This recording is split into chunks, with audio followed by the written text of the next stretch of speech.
was the time. Now we're dancing through the night. When he get me in his sight, oh, his eyes, they shine so bright. Eyes, they shine so bright. Baby, tell me how you feel. Isn't this thing real? Yeah, we realer than the deal. They know that we are real deal. Where I do like this, he said, Walolo. Where I swing my hips, he said, Walolo. Baby, make miss, he said, Walolo. Where I sing my hits, he said, Walolo. Baby, what's the time? Now we're dancing through the night. When he get me in his sight, oh, his eyes, they shine so bright.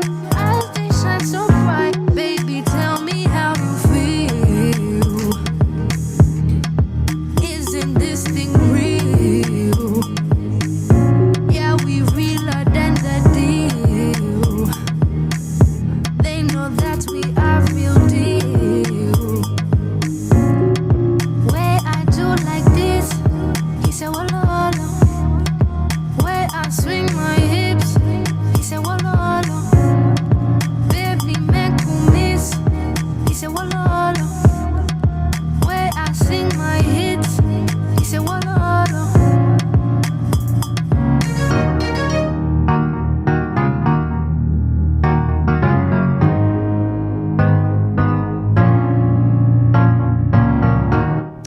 Good morning, ladies and gentlemen. Welcome to a very special edition. We are still coming to you live from County 032. Yes, we are here for our Retire project. This is rights, inclusion, and transparency for accountable institutions.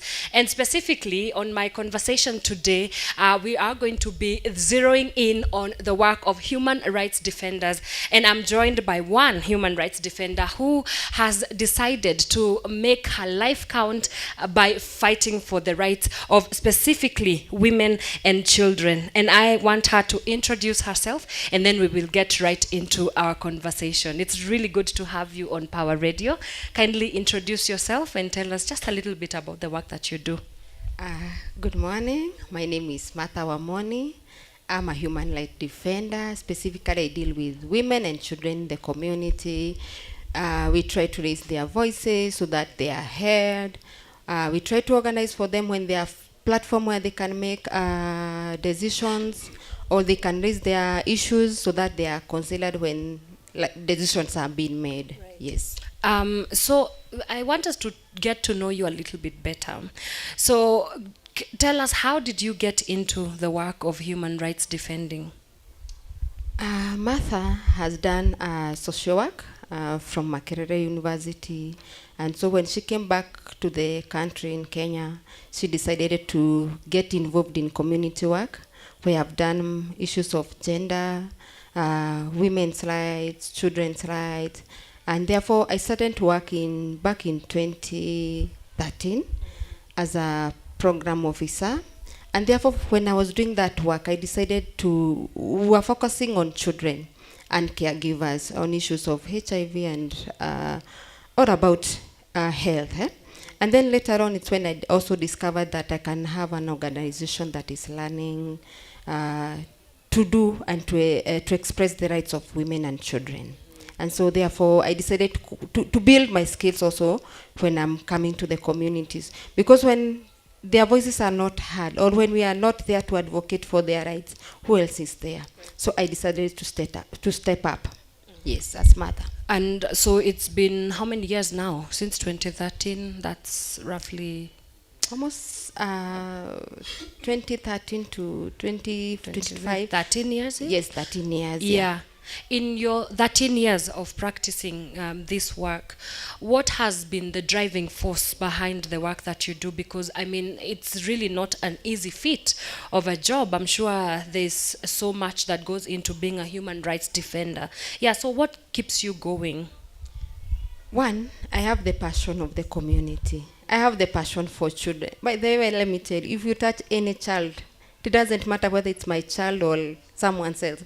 For me, Surangs, it's a passion that I have in me. And again, when I went to the school, the skills that I got, the theory part of it, now that is why I decided to come and do it practically. So that passion and that urge, it keeps me going. Yeah.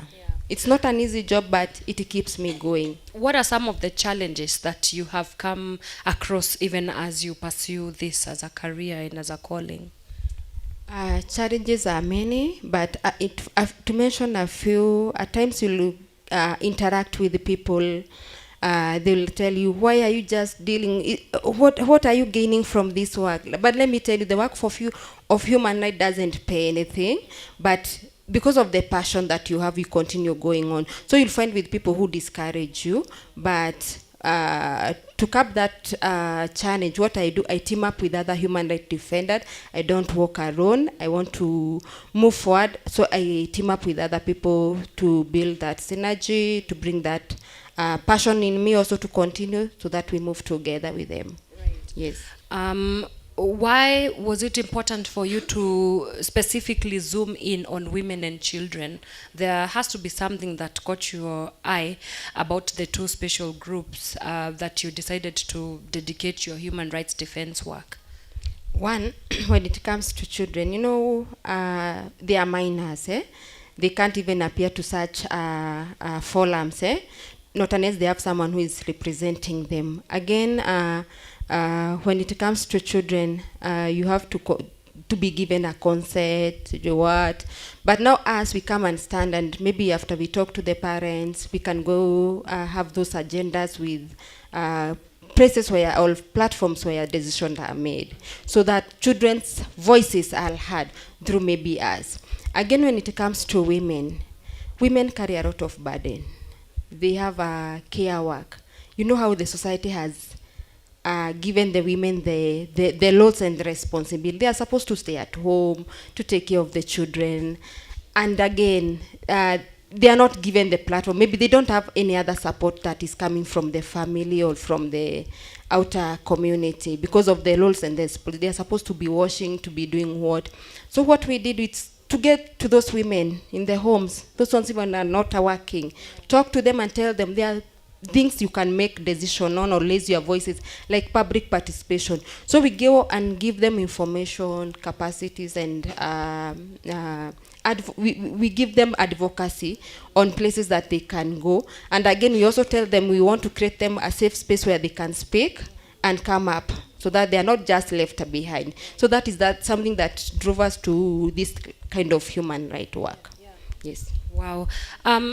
You know, it's not lost on me that we live in very, very interesting times, especially when it comes to thinking about the violations that happen within the human rights space.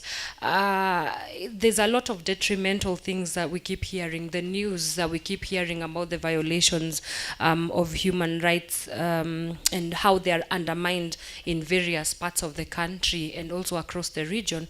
So one, how do you deal with all this news? Because I can only think of how emotionally and mentally draining it can get. So one, how do you deal with all that?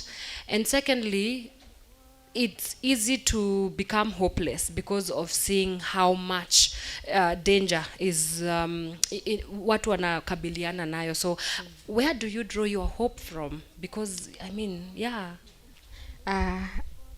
When you are dealing with the issues of women and children, or even us as human rights defenders, we face challenges, and not only challenges and issues that maybe feel like you want to give up.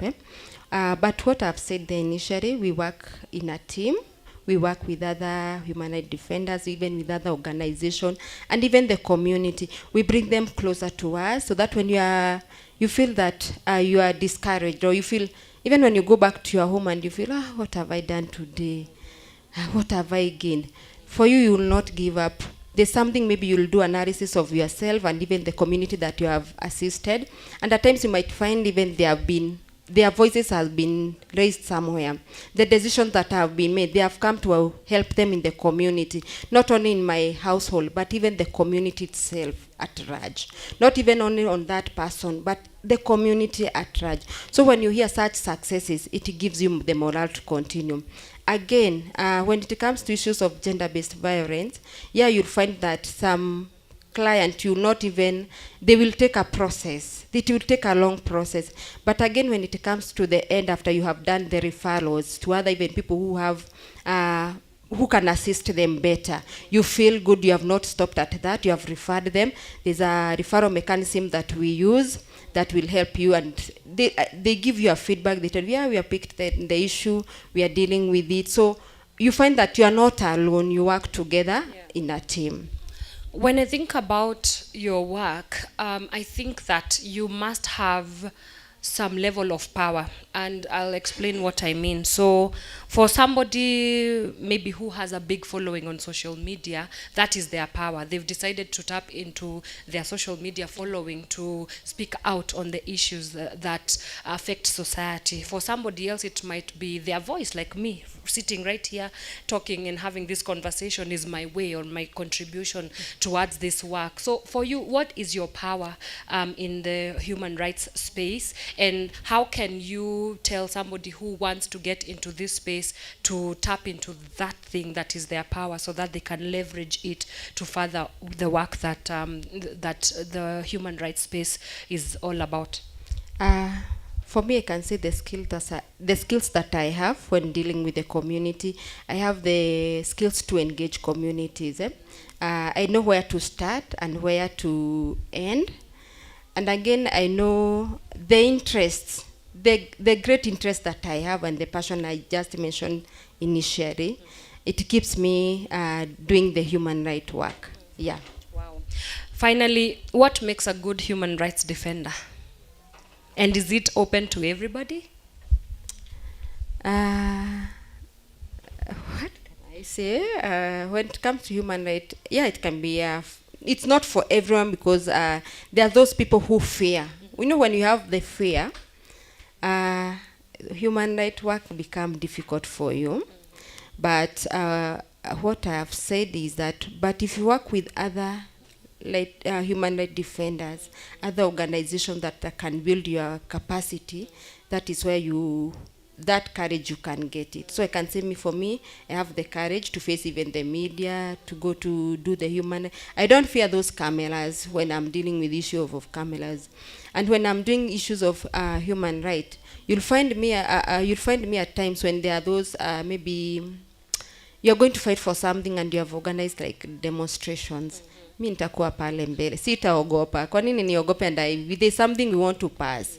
Yeah, so if you can't maybe be able to, of course kuna wenye watakaa nyuma, hawataki kukua maybe kwa social media because of one or two things. But for me, I say mimi tutapatana tu.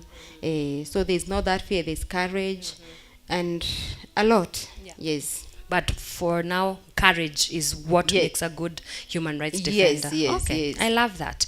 Sawa, your parting shot as we conclude this day or our conversation today.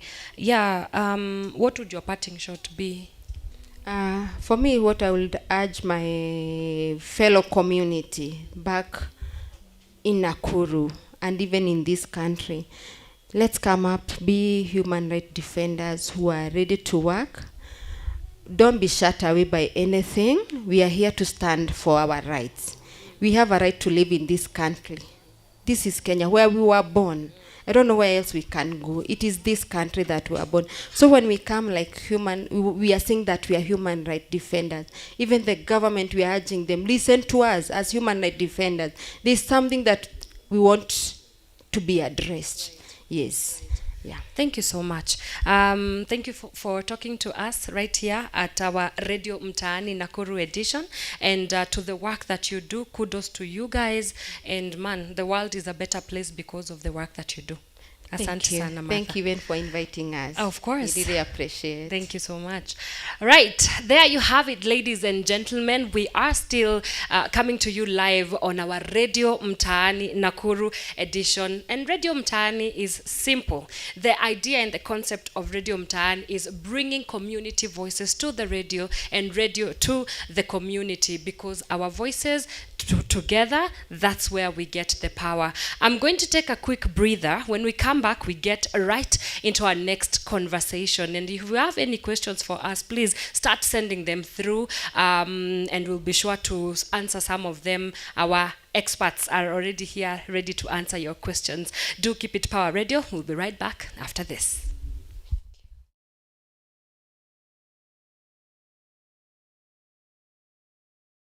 Wanna see you, Jumaneno ni sumu, wengi ime hukumu. Power of life and death is in your tongue. Hide my identity, hide feature your heart.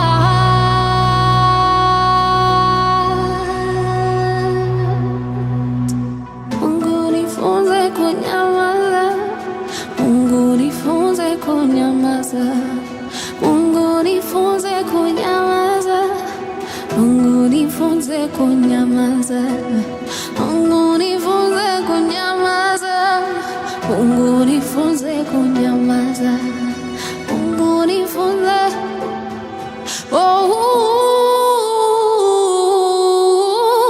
Mungu nifunze kunyamaza, Mungu nifunze kunyamaza, Mungu nifunze kunyamaza, twaumizana. Mungu nifunze kunyamaza, Mungu nifunze kunyamaza, kunyamaza.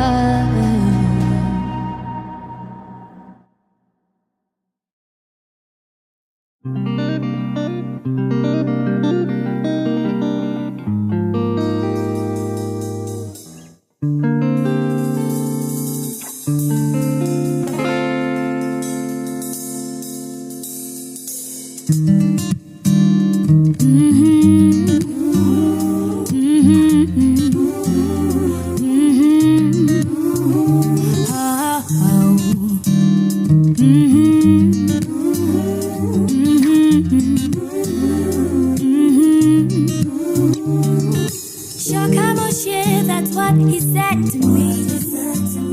Rudi nyumbani, doesn't matter what you did. Shakamoshe, that's what he said to me. Rudi nyumbani, doesn't matter what you did.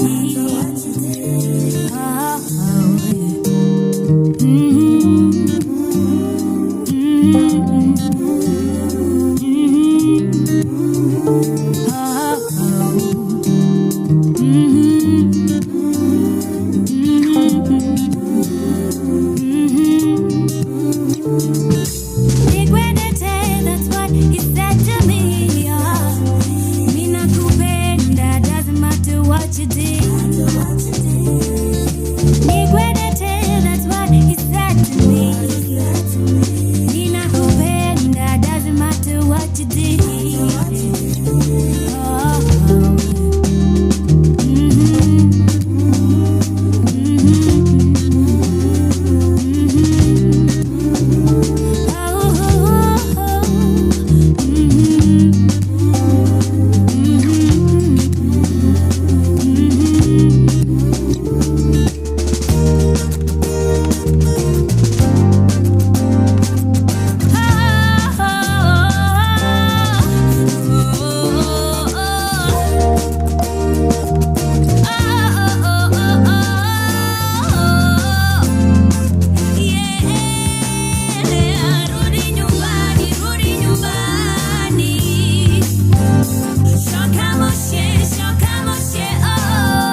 right, welcome back, ladies and gentlemen. This is the Radio Mtaani special edition coming to you live and direct from County 032. Yes, indeed, we are in Nakuru County doing the things that we do best, which is talking to our community members and hearing their voices, because we believe that our voices are definitely our power. My name is Anne Onyweke and I am your host, and now I am joined by a gentleman who I'm going to allow him to introduce himself, and then we will get into our conversation right away. It's good to have you, sir. Kindly introduce yourself and tell us just a little bit about the work that you do. Okay. Very well. Thank you for having me, Power Radio. My name is Stephen Kihara. I work with the Center for Enhancing Democracy and Good Governance. It's a CSO here in Nakuru. But specifically, I work where I sit is an initiative of SETGG, which is Nakuru Legal Aid Center, where we offer legal advice. We assist mainly the indigents within Nakuru County and also across various counties in accessing justice, and we advocate for their rights. Yes. No, amazing. So at the Nakuru Legal Aid Center, why was it important for you to develop a program that gives legal aid to the people of Nakuru? And how has the response been in terms of even transforming their legal literacy or awareness? So we were derived by, actually research was done, and it was seen and find out that many individuals, especially those who are coming from the grassroots community, allow me to call them somehow vulnerable individuals who might not be able to have an advocate to represent them in their cases. So we were derived with that issue, that concern that was hindering a lot of individuals to access justice within their locality, and also the essence of having a lot of individuals without knowing their rights. So that is mainly what drove us as a center, so that we established that facility and we keep on running it, so that a lot of individuals could come, share their issues, be it land issue, be it children issues, all civil matters. We offer legal advice, we offer legal aid in a pro bono services, so free of charge for one that have that does not have that amount of money, amount of resources to help go on with their issues. Yeah. Can you talk to us about a case that you have picked up and it has been successful? So at the center we have a lot of cases that we've been handling up to now, and actually we've been documenting them, because without documenting it never happened. So actually what I can say is specifically the current issue that we are following up, that is after we've conducted a lot of sensitization within Rongai sub-counties and across even the 11 sub-counties within Nakuru County, is a case that I'm taking it personally, passionately also, involving it's a land issue case, a land dispute in Rongai sub-county, where we have this old man around 80-something years, 83 I think, if I'm not wrong now, who have been having issue with his sons, daughters, trying to, make him like you are not the owner of this land, so we want this land from you. And you can imagine it's a very serious case where Mzee could be coming all the way from Rongai to our offices in Nakuru. He doesn't have money. Actually, we've been even been forced to some extent to us to be assisting Mzee to to provide for the means to come to the office, because at the end of it all also we want him to be at the office so that he can explain to us. We have that first-hand information. So we've been following up the case all along. It has been in court ever since from 2021 up to last year. That is when we intervened at the center, of course with the help of other HRDs that we work closely with them. We intervened the case. We even went up to an extent. We met the CM by then, Lady Justice, a magistrate by the name, can't remember the name very well. So we intervened, we went there and we talked to her, and he was able to tell us that yes, this case we need it to be we done with it effectively and timely. So after we intervened, actually it's proud that we can confirm that last year on December we had a ruling from that case, and actually Mzee got justice. And right now, I can confirm that we are still assisting Mzee to have a surveyor so that they can divide the land, subdivide the land, and have his portion. The land issue that was the land that was having the issue was 5 acres. And actually Mzee got 2 acres, and now all the children were given directives from the court to subdivide the 3 acres that remained. Yes, yes. Wow, that's incredible.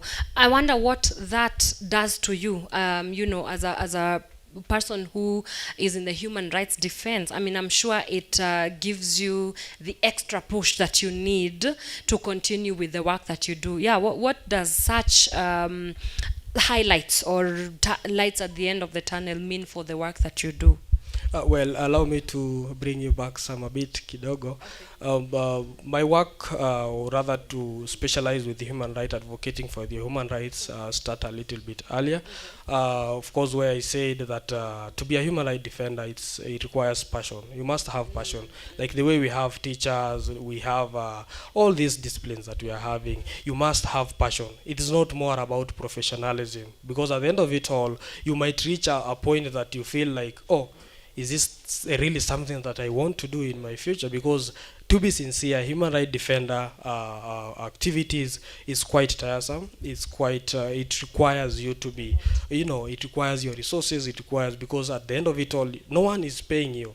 So I can confirm that even through the trainings that we've been having from Power 254, the certificates have been assisting us, because like I said earlier, without documenting anything, it never happened. So we, like for example, from my case, if I can say, is that from when I got the certificate being trained for human rights defenders in Nakuru by Power 254, I went ahead and published and actually posted it in my LinkedIn account.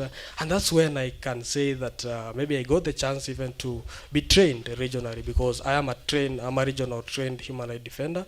I was trained actually last month in Tanzania with the help of the government of Canada, Equitas, and also the Tusonge Community Development Organization in Tanzania, Arusha.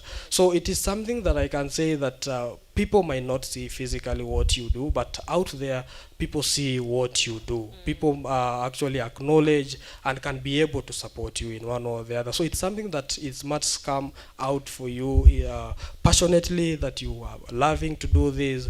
Leave aside you being professional, because it's something that starts small. Even at your household, you start advocating for things to be right, you know. And as a philosopher, always I usually say that things are not the way they are, but what we think them to be, and that our mind has got infinite potentiality to venture into infinite possibilities. When you went to Tanzania, what are some of the key issues that came out, even as we think about the space of human rights defense beyond Kenya? I'm sure there were some insights that came out on that. Was it a continental one? Did we have human rights defenders from across the continent of Africa, or just the region of East Africa? Yeah, it was a regional kind of training. So we had some participants, our colleagues, human rights defenders, from Ethiopia, from Rwanda, from Uganda, Tanzania, the host country that we are having. So what stood out very well, I can say, based on the reflection, is that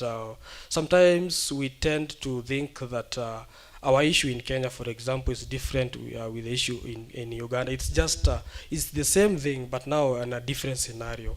So what came out clearly is that all of us, like in Africa, we face similar issues. Like, for example, civic spaces is shrinking. That is something that we must be aware of that. So that is something that stood out very well for me, and I think what we came into conclusion is that now that our issues are similar, then we need to come up collaboratively, team up together, and have a best working solution. Because our issues are similar, so our solution and intervention must be similar. Right. Yeah. What are some of the maybe symptoms of a shrinking civic space? Like I can say, in a scenario of the way we had the other time, I can take example of Gen Z. We had that, you know, our constitution, we're being guided by a constitution of Kenya 2010, and what specifically we are advocating is chapter 4 which talks about Bill of Rights, from Article 19 all the way to Article 59 of our Constitution, talks about and guarantees that each and every individual has those rights that are there. But you find, for example, during Gen Z election, that people have that freedom of expression in accordance to Article 33.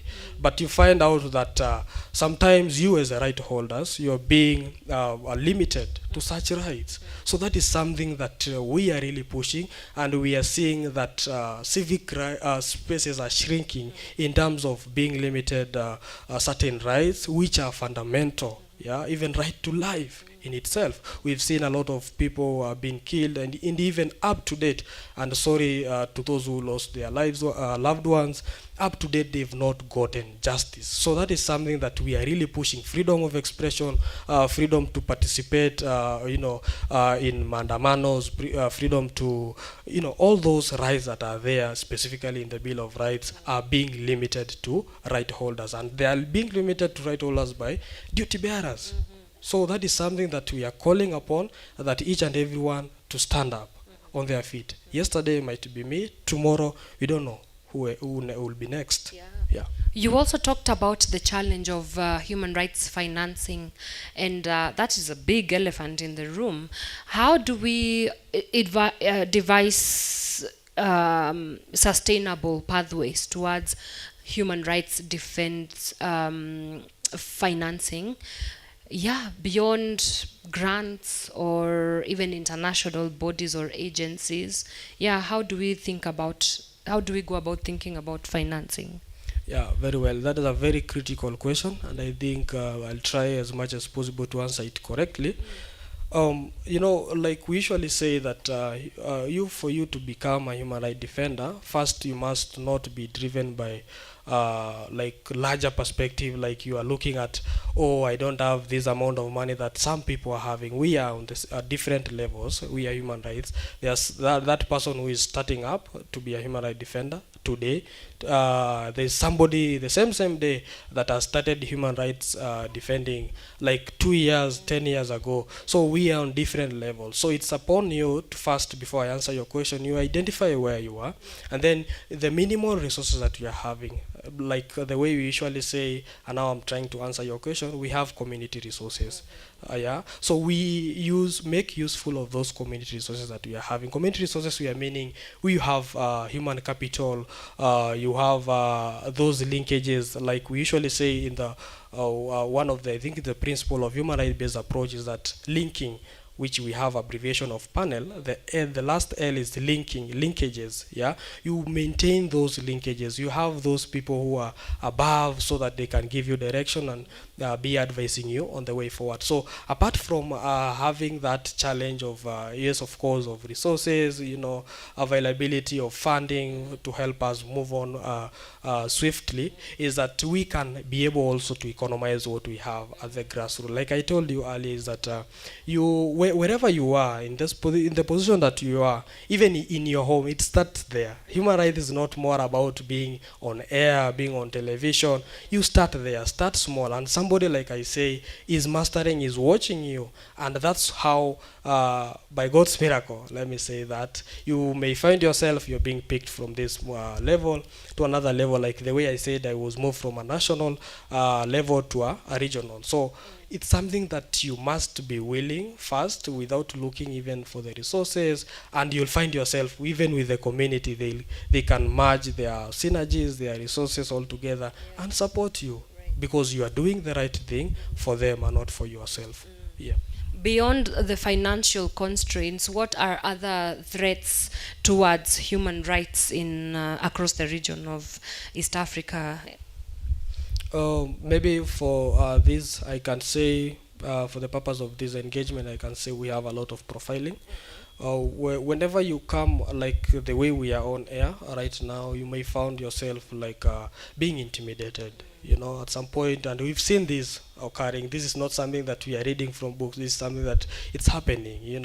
A lot of human rights defenders, a lot of activists are being intimidated. Their family, it is even extended even into their families. Their families are being intimidated. A lot of them are being captured illegally, you see. So such intimidations, I think they are this mostly occurring so that they can try and silence these individuals whom are advocating, holding these leaders accountable on their action. So I think that is the main thing, main issue that human rights defenders are facing, and that's why we normally say that we'll not cease, yeah, will not give up, yeah, because when good are silent, evil prevail, yeah. Wow.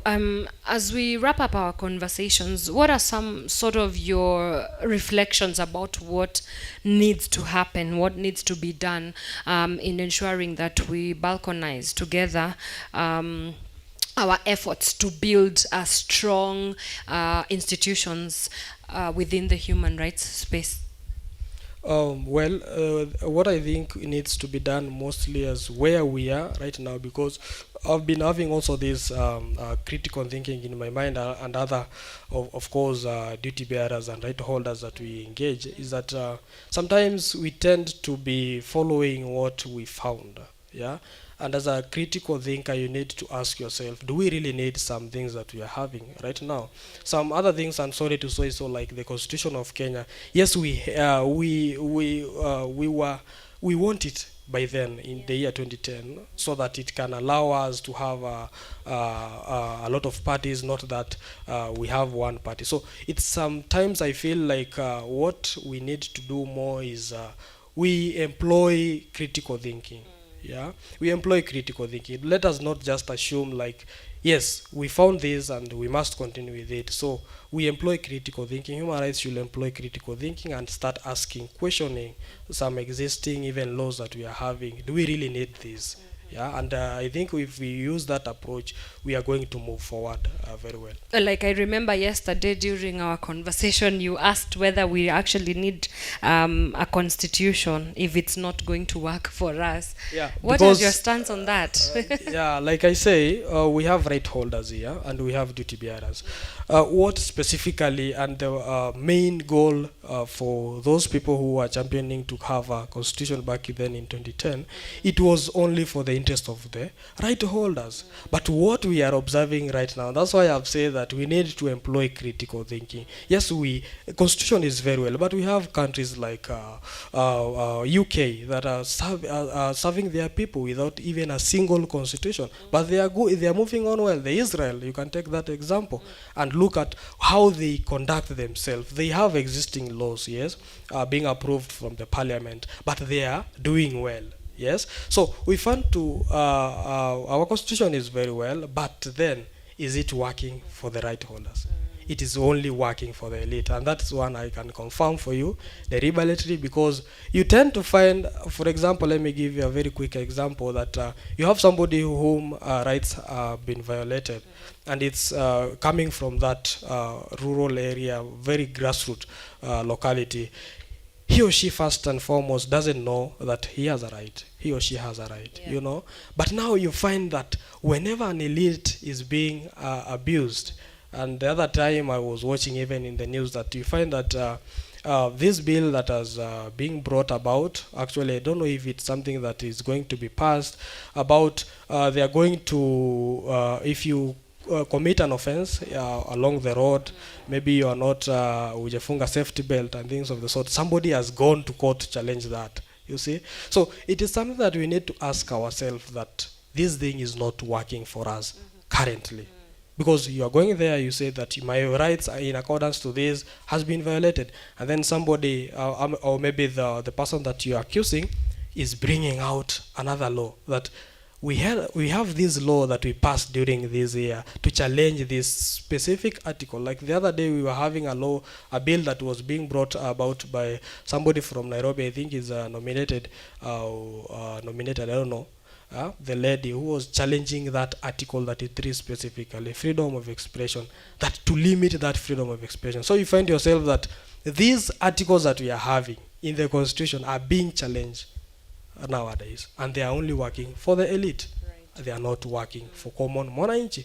We've been crying, we've been singing access to justice, nothing is happening. But when an elite comes out, maybe one of his or her children has been violated, he or she finds justice very quickly. So I don't think that constitution works for us currently. Okay. Yeah. Right. The back, I guess, ends with you. Right. What would your parting shot be? My party short very quickly, and thank you for having me first. And I hope that we'll be having such engagements, of course, with other youths so that we can share our ideas. So my parting shot very quickly is on, I will remind all the human rights defenders, all the activists out there of Ubuntu, and also the right holders and duty bearers. Ubuntu, it's a very good term based in the human rights education, which talks about I am because we are. So let us remind ourselves, even the right holders out there, duty bearers, I am because we are. You are there as a policeman because I am there. I'm the taxpayer. I pay you. Yeah. The president, even the president, we pay him. Yeah. And that is something that is even in the constitution. So I am because we are. So let us embrace that, and I believe we'll have a good Kenya that we all dream of. Right. Yeah. I know I had said parting shot, but you seem to be a fan of philosophies. Yeah. Why is it so important for us to develop our own philosophies on the practices that we do, whether you are in the human rights defense world, or whether you are a doctor, or whether you are a teacher? Yeah. You see, what I love philosophy most, I can answer it in very simple word, is that because most of us, and allow me to say this, is because sometimes our weaknesses, they are the ones that sometimes drive us in where injustices are. And our weaknesses in this, I can say that Kenyans, or Africans rather, don't love to read. Yeah, and there's this say that they usually say, if you want to kill a man, actually, just ufiche kitu kwa vitabu, because we will not read at the end of it all. So it is something that I think as a philosopher we need to employ critical thinking. We ask questions, because that is what philosophy talks about. Philosophy doesn't come and if you like now tell me, and I don't say that I'm not a believer, I believe God exists. Yeah, but then you need to ask some more questions. Some things that we found, is that color red? Is that color yellow? Could we have some other colors? So it employs, or it gives you rooms to have that thinking outside the box, or even without the box.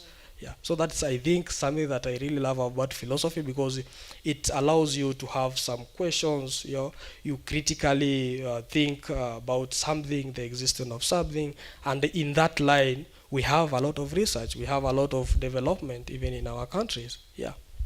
Mr. Stephen Kihara, thank you so much for speaking to us on Power Radio today, and viva to you. Continue with an amazing work, and anajua siku moja itajipa. Thank you. Oh yes. All right, that has been our conversation with Mr. Stephen Kihara there, sharing insights on regional partnerships for human rights defenders, as well as how do we make sure that we are building philosophies also on the practice of human rights defense, and much more about that. We will take a short break. When we come back, we get into our next conversation of the day. Remember, we are still here live at Nakuru County for our Radio Mtaani special edition. It's where we bring radio to the community and community to the radio. We'll see you in a short while. I'm feeling hypnotized, feeling like a child. I need to realize I'm feeling so alive. I take off my disguise and I get myself the prize. I don't mean to be shy, all I can do is try. Don't waste my time, don't miss my energy, don't kill my vibe. Don't mess my energy. Let's take a ride. Just fly around with me. Let's spend some time. Just spend some time with me. Some people search and seek until they find the light. Some people think that everything they think is right. Some people don't believe in peace, they want to fight. Some people not my type. Some people Shangilia, pango yote imepangiliwa, shida yetu yote tatuliwa, maisha yetu imebarikiwa. Shangilia, pango yote imepangiliwa, shida yetu yote tatuliwa, maisha yetu imebarikiwa.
Tungepatana ukinikata mara moja wezi nitamalaya. And you're telling everybody that this Gucci's on fire. Only fans kwenye mefika na fungua only fans. Kauna nipenda tu mafea in advance. Kwenye mefika no romance with no finance. Only fans, yeah yeah. Only fans kwenye mefika na fungua only fans. Unanipenda tu mafea in advance. Penye mefika no romance with no finance. Only fans, yeah yeah.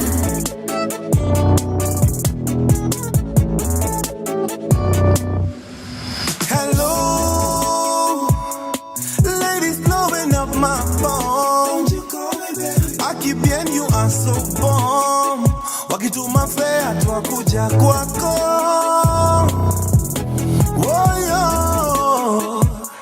Steady grinding all night long. Nasikuji kasi form ya door. Itabidi ukanje ndo tupige show. Ukisikia sauti solo jue ni kubaya. Hii muziki ya Kenya twaipeleka Ulaya. Na temperature inapanda warazi wanakwaya. Tutashinda magrami before tumeretire. Mise only fans walimefika na tambua only fans. Kanika kitu mutumia only fans. Walimefika na fanyia only fans. Only fans, yeah yeah, only fans. Walimefika na tambua only fans. Kanika kitu mutumia only fans. Walimefika mutambua only fans. Only fans, yeah yeah.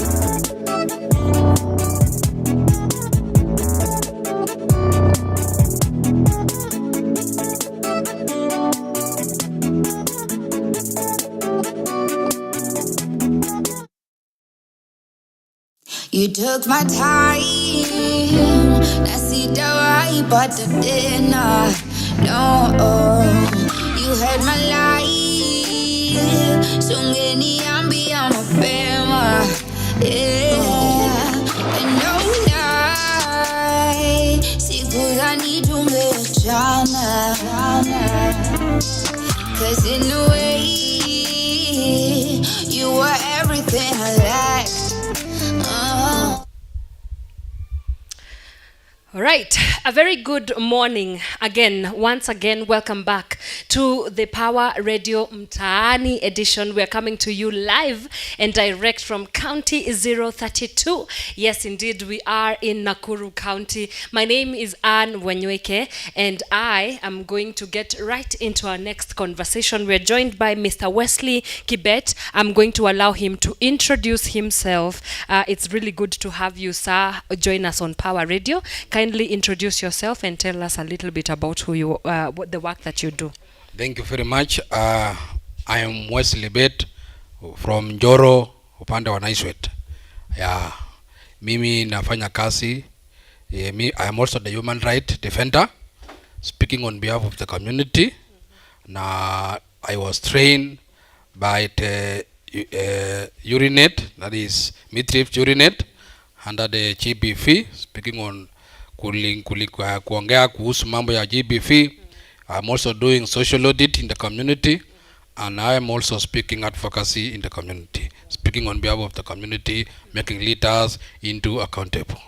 Thank you. I love that. So when you look at gender-based violence, which is the work that you do in terms of championing against it, here you are a man, and a lot of the times the itikadi zetu ni kwamba those are things for women, like that the gender-based violence, the attitudes within the community is that ni issues za wa mama. So talk to us about why is it so important that we deal with, this idea of male allyship, and by that I mean men being involved in fighting against gender-based violence, because it has been a fight for women for the longest time. Even when you look at femicide cases, you find that it's women who are always on the streets marching against femicide, but here you are a man championing against gender-based violence. So kwa nini ni muhimu sana tuweze kuhusisha wanaume katika haya mambo ya kukabiliana na gender-based violence? Thank you.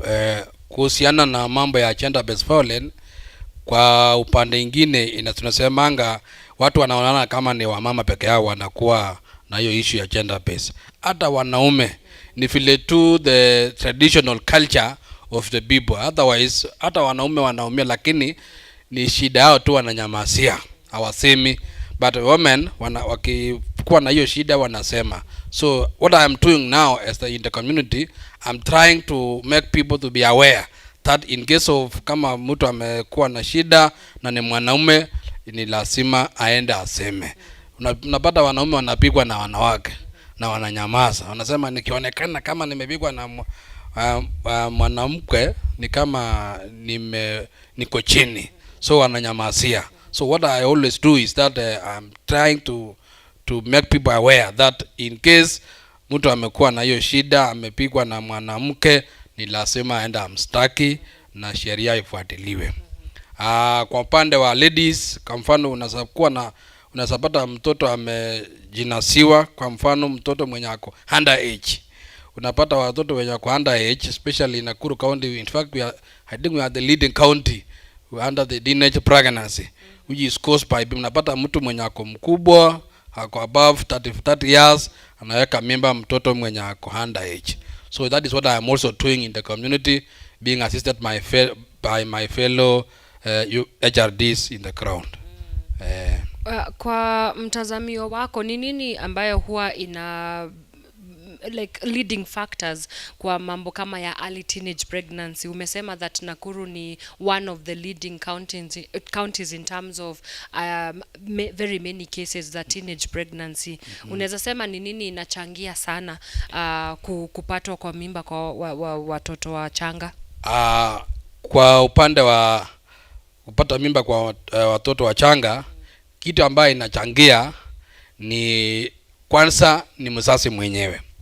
Lazima mzazi achipike, kwa sababu unakuta watoto wanatembea, mtoto anaingia nyumbani usiku kama saa 2:30 na huko umetuma aende mahali. At the third time suppose mtoto akue nyumbani, lakini unakuta mzazi ananyamazia, haulizi, hawezi rekebisha hiyo tabia ya mtoto. Haya, also in the that area community, kwa mfano unaweza kuwa umejitokeza kujaribu kudiscipline watoto. Unakuta kama mfano kwa mtoto, tuseme kwa mfano mtoto wa mtu fulani umepata akiwa na kijana mahali yenye haistahili na ni masaa yenye haistahili kuwa hapo. Ukijaribu kudiscipline, unakuta mzazi anakuja anasema, kwa nini unafuata mtoto wangu? So uchunge watoto wako. So unaona hiyo. So that is also part of the factors that are making these watoto wakuwe na free. Yeah, kuwe free hivyo. Kwa hizi hatia za kijinsia, unaweza sema ya kwamba viongozi wa katika kaunti ya Nakuru wameweza kuwajibika, na sana sana tukizingatia mambo ya kijinsia, tuko na mfano wa women representative wa hii area.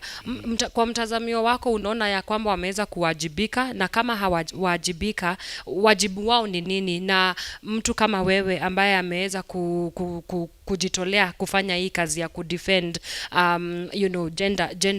gender related issues, contribution yako kwa kuweza kuhold this leaders accountable imekuwa nini? One of the kumesema kwa mfano the leaders, that is the political leaders, is it? Yeah, political leaders are there, and you know politicians are always politician. Politics is not it is just there to make people enjoy, na wengine wana behave to vile iko. But I like one of our women leader, that is our women leader ambaye amejaribu kabisa, amejaribu kuongelezea watoto kwa mashule. We have our PHO, public health officer wa subcounty wa Njoro, na anasimamia upande wa Naiswet. Huyu sasa amejaribu kabisa ile naweza. Tumefanya mkutano mingi sana kwa community. Mpaka in fact we have even involved the chiefs. Wajaribu kabisa ile wanawezalo ku make sure wanajaribu kusima hiyo maneno. Ukianza kutuzungumzia ulisema ya kwamba you are very passionate about social audit. I think kwa Kiswahili ndio ukaguzi wa kijamii. Ndio, so talk to us about when you think about the work that you do around social audit, how do you go about it? Kwa sababu kuna watu ambao wangependa pengine kuweza kufanya hii social accountability ama social audit but hawajui, na kwa kazi yako ya kukagua kwenye pengine rasilimali ama pesa ya umma inatumika vipi, umeweza kukabiliana na challenges gani ama changamoto gani katika kazi yako ya social audit? Na pia unaweza tuambia mfano wa projects ambazo umeweza kuanzia nazo tangu mwanzo hadi sasa hivi, zimefikia wapi? Thank you. Tuanze na hii mambo ya social audit. Social audit ni ile kama kuna project kwa mfano ambayo imetengewa pesa kwa community. Kazi yangu na kazi yetu na social auditors wengine ni kuenda kwa hiyo site, visit the site, call the community, because in any project that is being done in every village lazima kuwa na watu ambao wanaitwa PMC, Project Management Committee. Those are the people who are supposed to sign contract, to sign to kubali kwamba hii project imekuwa site, imefika site na wamechenga to the standard that is required. Before the last day for watu wa county ama wa national wakuja waone na waseme that contractor to be paid, lazima kuna signature one of the PMCs being led by water administrator, that is the village community water administrator ambaye anasimamia that area.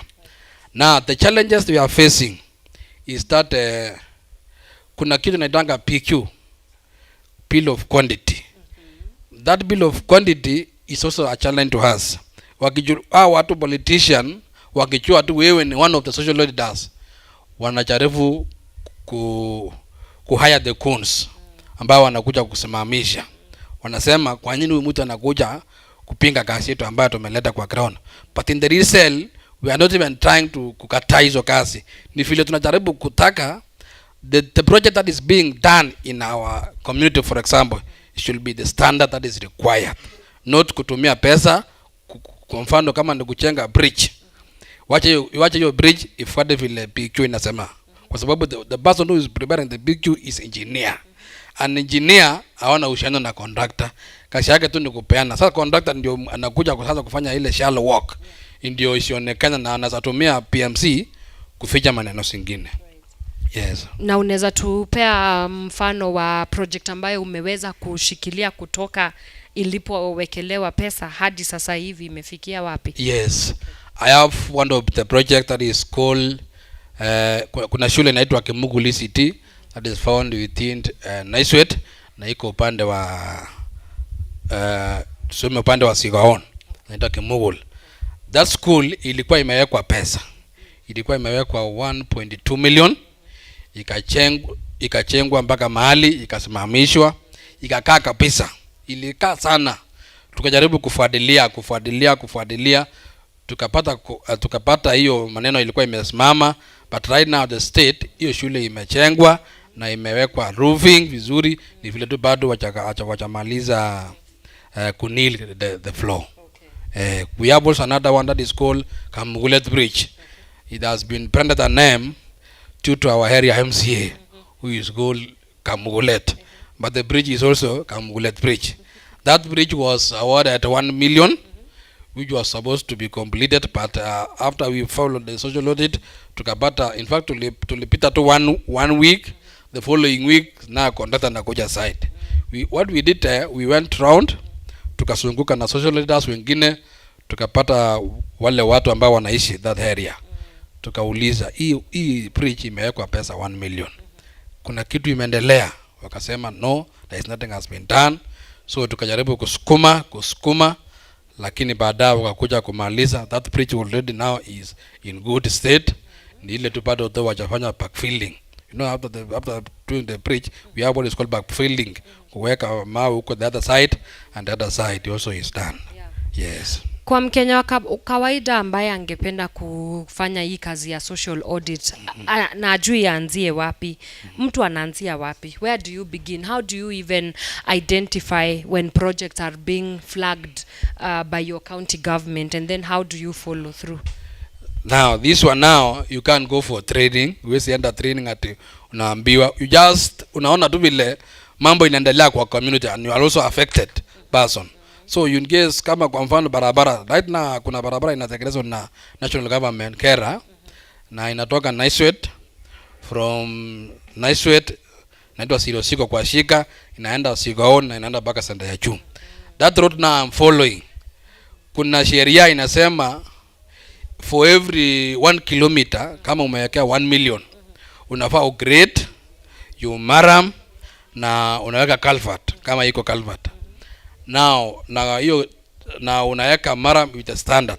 So hiyo sasa ukiona umewekea mawe yenye haistahili, the distance from the maram to the another maram, unaona kama iko mbali, you have to speak on yourself. Ukiongea sasa hivyo ni kuonekana kwamba umeingia mambo ya kukuliza haki yako kama binadamu. Hata mimi sikuenda training, sikusomea hadi nini, lakini nilijaribu kufanya hivyo. Watu kama mashirika mbalimbali wakaona vile tunafanya, tunaongea. You know, ita community tunasaulizwa, ni nani anaweza kuwa anaweza champion kuongea mambo ya social kwa hii community yenu? Na social unaambiwa unafaa uongee haki yenu kama wanadamu. Unasikia watu wanasema hebu tumuite Wesley Bet kwa sababu ameona vile ninaongea, najaribu kuelimisha community hivyo. Yes. Wow. As we wrap up our conversation, unaweza himiza vijana ambao wako pale kwa mtaa hawajui wanaweza jihusisha aje kwa mambo ya development, for example, within their counties? How can young people get involved, just as the way you are doing championing for the issues that affect us in the community? How do young people get more involved in active participation in the kind of work that you do? Okay, thank you. The first thing is our vijana wahudhurie kitu naitwanga public participation, because that is where we hire our voice. Na kama kuna pesa tunataka tupewe, lazima tuseme tunataka hizo pesa sienda hapa.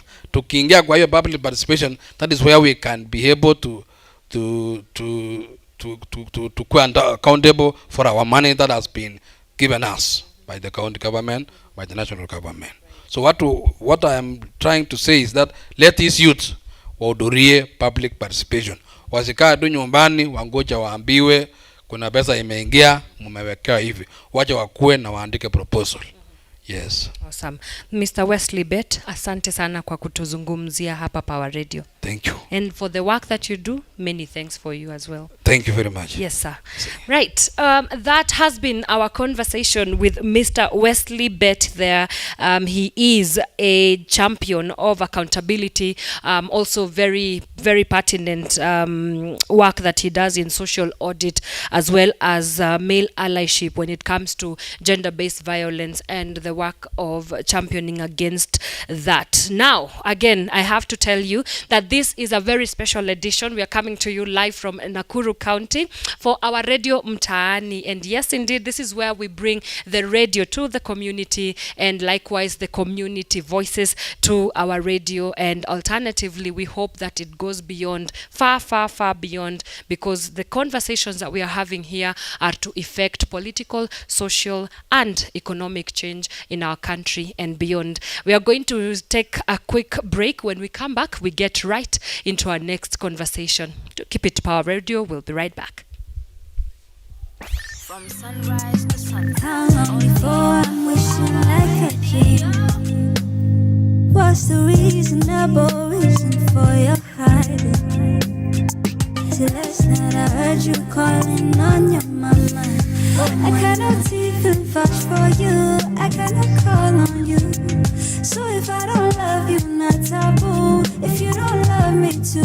So I erase my matching tattoo, cause I put it on for you.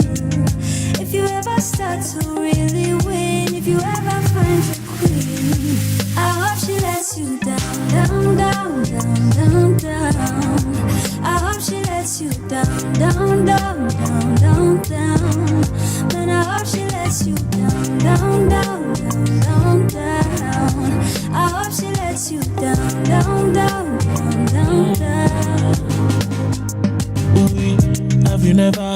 Have you never focused on another? Have you never focused, say brother? Have you ever noticed man go far? Really driving me loco. Reason I believe in you, pronto. You are the one that was supposed to carry me go. But when I'm on the road, baby, that's why I cannot even vouch for you. I cannot call on you. And if I don't love you, not taboo. When you don't love me too. Now I erase my matching tattoo, cause I put it on for you. If you ever start to really win, if you ever find a king, and I hope he lets you down, down, down, down, down. I hope she lets you down, down, down, down, down, down.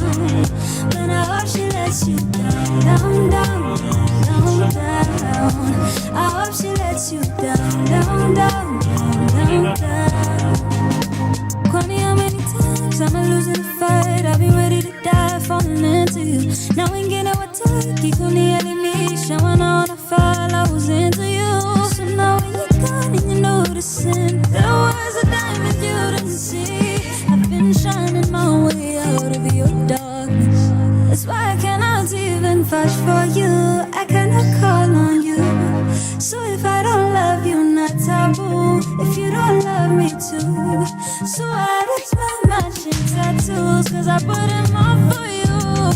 If you ever start to really win, if you ever find your queen, I hope she lets you down, down, down, down, down. I hope she lets you down, down, down, down, down, down. Man, I hope she lets you down, down, down, down, down, down. I hope she lets you down, down, down, down, down, down.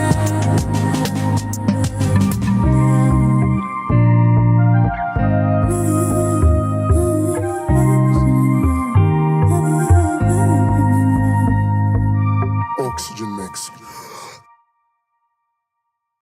They call me Chris to the cantata. They call me Chris to the cantata. That's why they call me Kuni Nani. nani G? Huni kantai hajali G. Huni mtu mkali G. Tuliza moto kufani G. That's why they call me. Huni nani G? Huni kantai hajali G. Huni mtu mkali G. Tuliza moto kufani G. Yo, they say it's hard to compose a rhyme. I say you out of your mind or you full of lies. Then again, you could be the slow kind. I don't see how lyrics don't hypnotize. Why lie? The season has transformed. You got reason to be bored, so now you want more? I'ma serve you flavor that you can't afford. The bill about to get placed on your tempo. So don't even try to resist. Look at yourself bumping to the beat. Get up and get down with a G-twist. Forget the hater cause the fool's not on the list. Dig this, we came and we took over. Got the keys to the ride and we're not sober. We made an oath that we ain't gonna ride for you. So now it's hip-hop, ride us to the border. Huni nani G? Huni kantai hajali G. Huni mtu mkali G.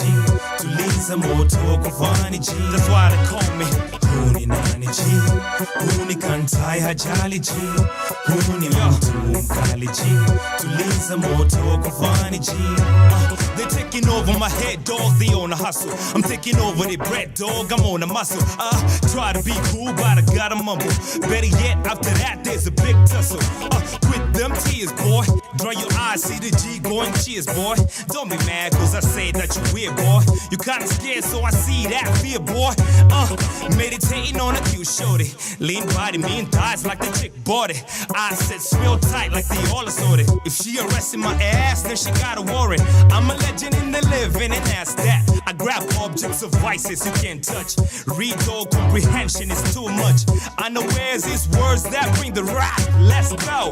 Huni nani G? Huni kantai hajali G. Huni mtu mkali G. Tuliza moto kufani G. Huni nani G? Huni kantai hajali G. Huni mtu mkali G. Tuliza moto kufani G.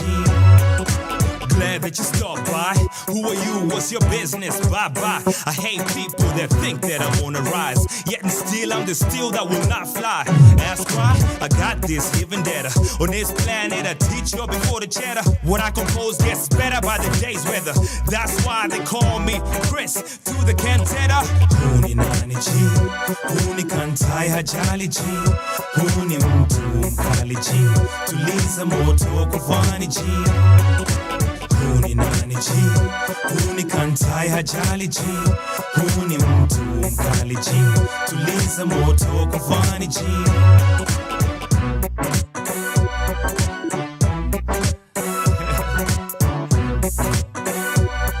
Yo.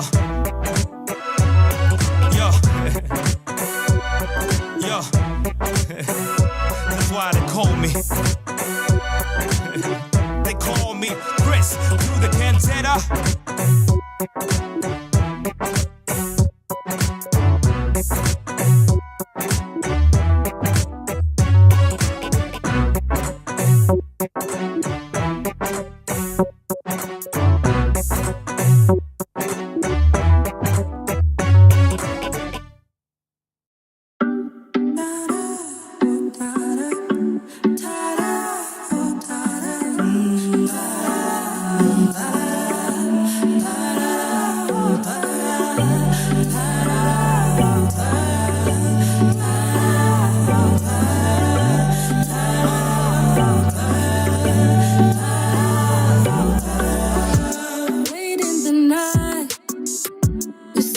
Text me by night. All this is mad. It's like I'm reading your mind, but you got me twisted. Thinking about you, I'm wasted. I want all of you when it's selfish. It's like I'm running impatient. Baby, open the door. I'm running crazy. Oh, you're racing in my thoughts. It's getting shady. Fire on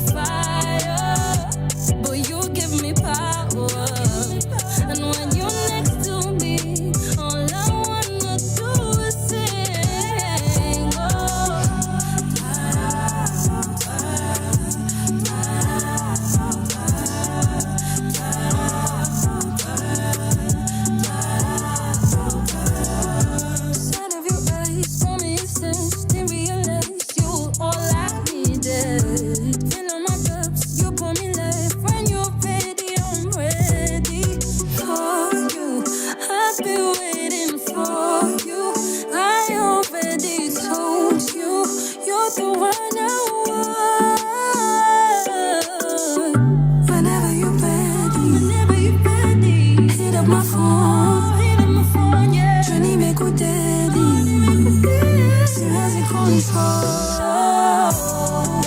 open the door. I'm running crazy.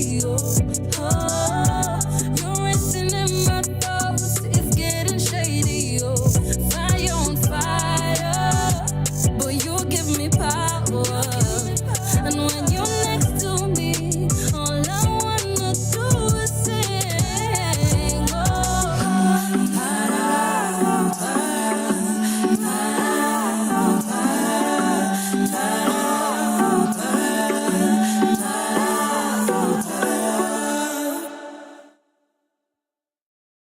Nobody else can match my energy.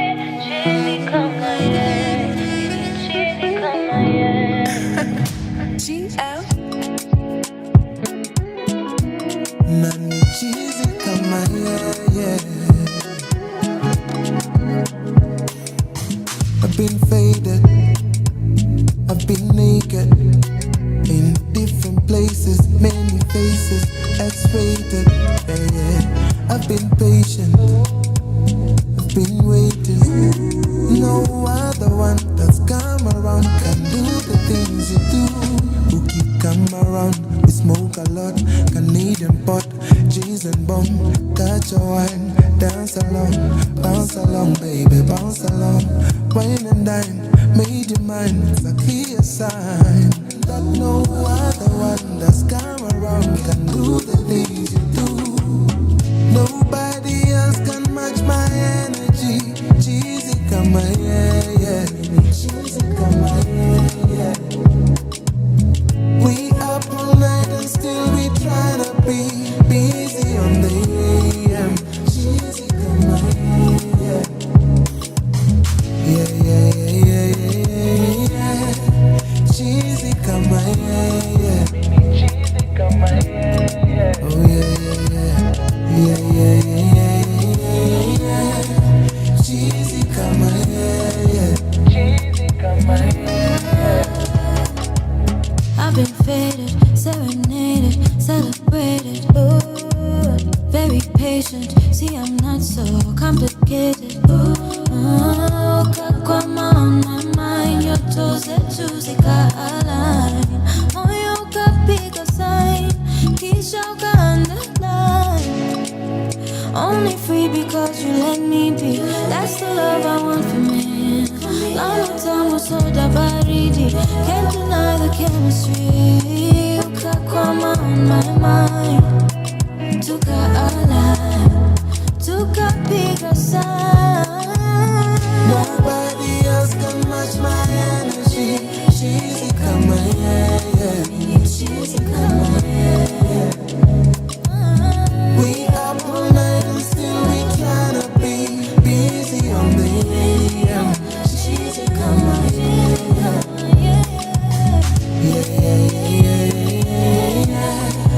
Cheesy come my yeah.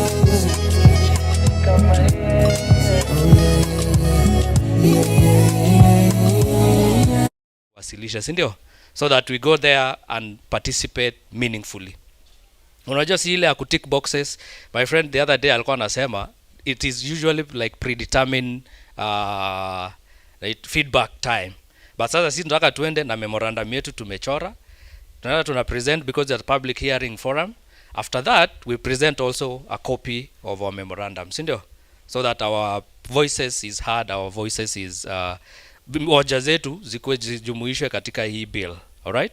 And that is the sole purpose of today's convening, that tukae chini tupitie clause by clause, being led by Jai, clause by clause tuelewe hii wakisema hivi what is the implication, if they put like this what is the interpretation of this particular law, if it becomes law inamaanisha itakuwa namna gani kwetu, and what voice do we add, or where do we strengthen in case there are gaps, there are inconsistencies in the bill, sindio? That is why we had this short small convening tujadiliane. I hope most of us wamesoma hiyo bill, so that ikuwe tunaendeleza pia mambo ya participation pia hata hapa, sawa, so that tusiseme tu public participation na tuhusishi huko kwingine, na sisi pia hata hapa internally atujihusishi pia na tupatie watu nafasi ya ku give their inputs, ndio? So I hope all of us have read or have interacted lakini niko sure pia after the explanation unaweza kuwa na something to add in case you missed the bill. Sawa. Asante sana. I think that will be my short introduction about this particular convening today. Jai, you ready? Karibia sana. Hivyo, yes. So that we don't take so much time. Leo ni Friday. Everybody amesema leo ni Friday. Mpaka mzee amesema ni Friday. Amekubali ni Friday.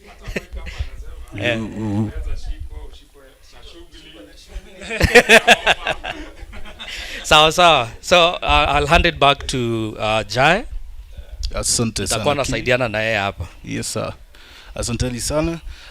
So as Keely has pointed out, we'll just be going through the public participation bill. I think the easiest thing would be going clause by clause, then figuring out what it means, what the implications are. I don't know kama kila mtu alipata nafasi ya kuangalia bill. Or most of us, or some of us. Okay, it's better than nothing. So I mean, obviously, as enshrined with Article 10 of the Constitution, public participation is essentially what this bill is trying to formalize. So initially, when we were looking at it, we thought that the most important thing it needs to do is firstly address a few issues that we identified.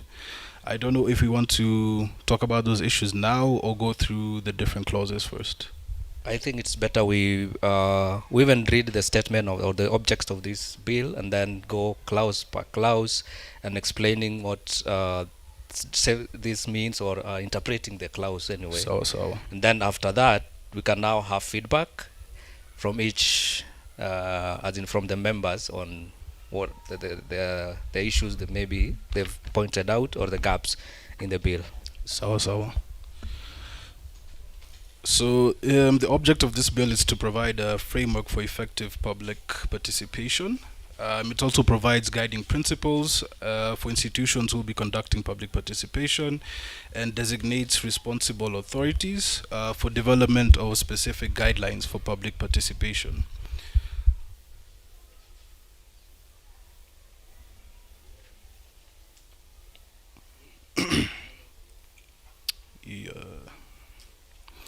So on top of that, the bill also delegates certain legislative powers as well as limitation of fundamental rights and freedoms. So basically what that means is that certain institutions or organizations are basically mandated to carry out public participation. That's essentially their job. And also the bill, there is an aspect of it touching on county governments. However, seeing as it's a national framework, it has not touched on it as much, but that's the bill. So clause 1. So the act is basically the Public Participation Act. I think we will skip straight to clause 3, where it says the object of this act is to enhance, promote and facilitate participation of the people in governance as provided for in Articles 10 of the Constitution, 69, 118, 184, 196, 201 and 232.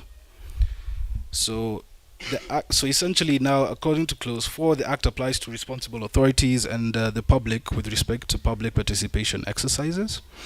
So a responsible authority in this instance would be to facilitate public participation, formulate and implement in terms of formulation and implementation of public policies, lawmaking processes or any other matters as may be required by legislation.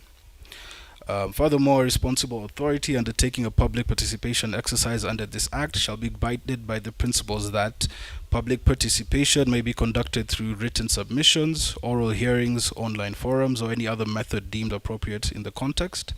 The public shall be afforded a reasonable chance to express their views.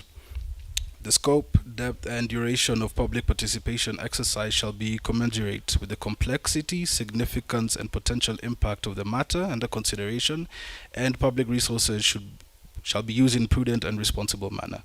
So basically, clause 5 gives an overview in terms of the principles of public participation, as well as some guidelines in terms of what forms of public participation there may be, However, it does not really specify specifics, such as when it says afford a reasonable chance to express their views, it does not specify exactly how long that time frame is.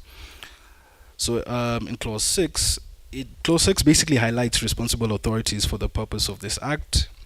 So there is obviously the Parliament, Judiciary, the Office of the Attorney General, the Office of the Director of Public Prosecutions, State Department, Constitutional Commission, State Corporation of the Chief Executive Officer, County Assembly, County Executive, and in any other case, the person or entity making or implementing a public policy decision.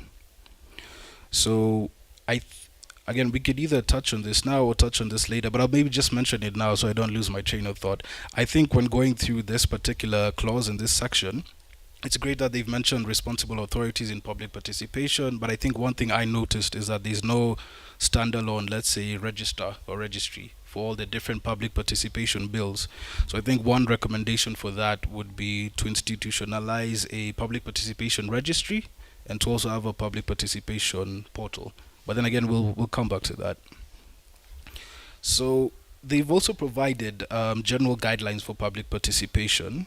So in this case, some of the things that would be considered under clause 7, so it's the nature of the matter, the urgency of the matter, the impact, the need for inclusivity and effective representation, the number of human resources available, and any other relevant considerations. So they've given us a guideline here. However, I think just on first view and first reflection, I believe it could be more detailed, especially when we talk about what else that they can take into consideration. In terms of clause 8, it highlights that a responsible authority shall, before taking a public participation exercise, notify the public. So it would notify the public on the venue, date, time, and the mode of public participation. So as much as that's great in the sense that it's providing guidelines, there's also no timelines that have been put in place,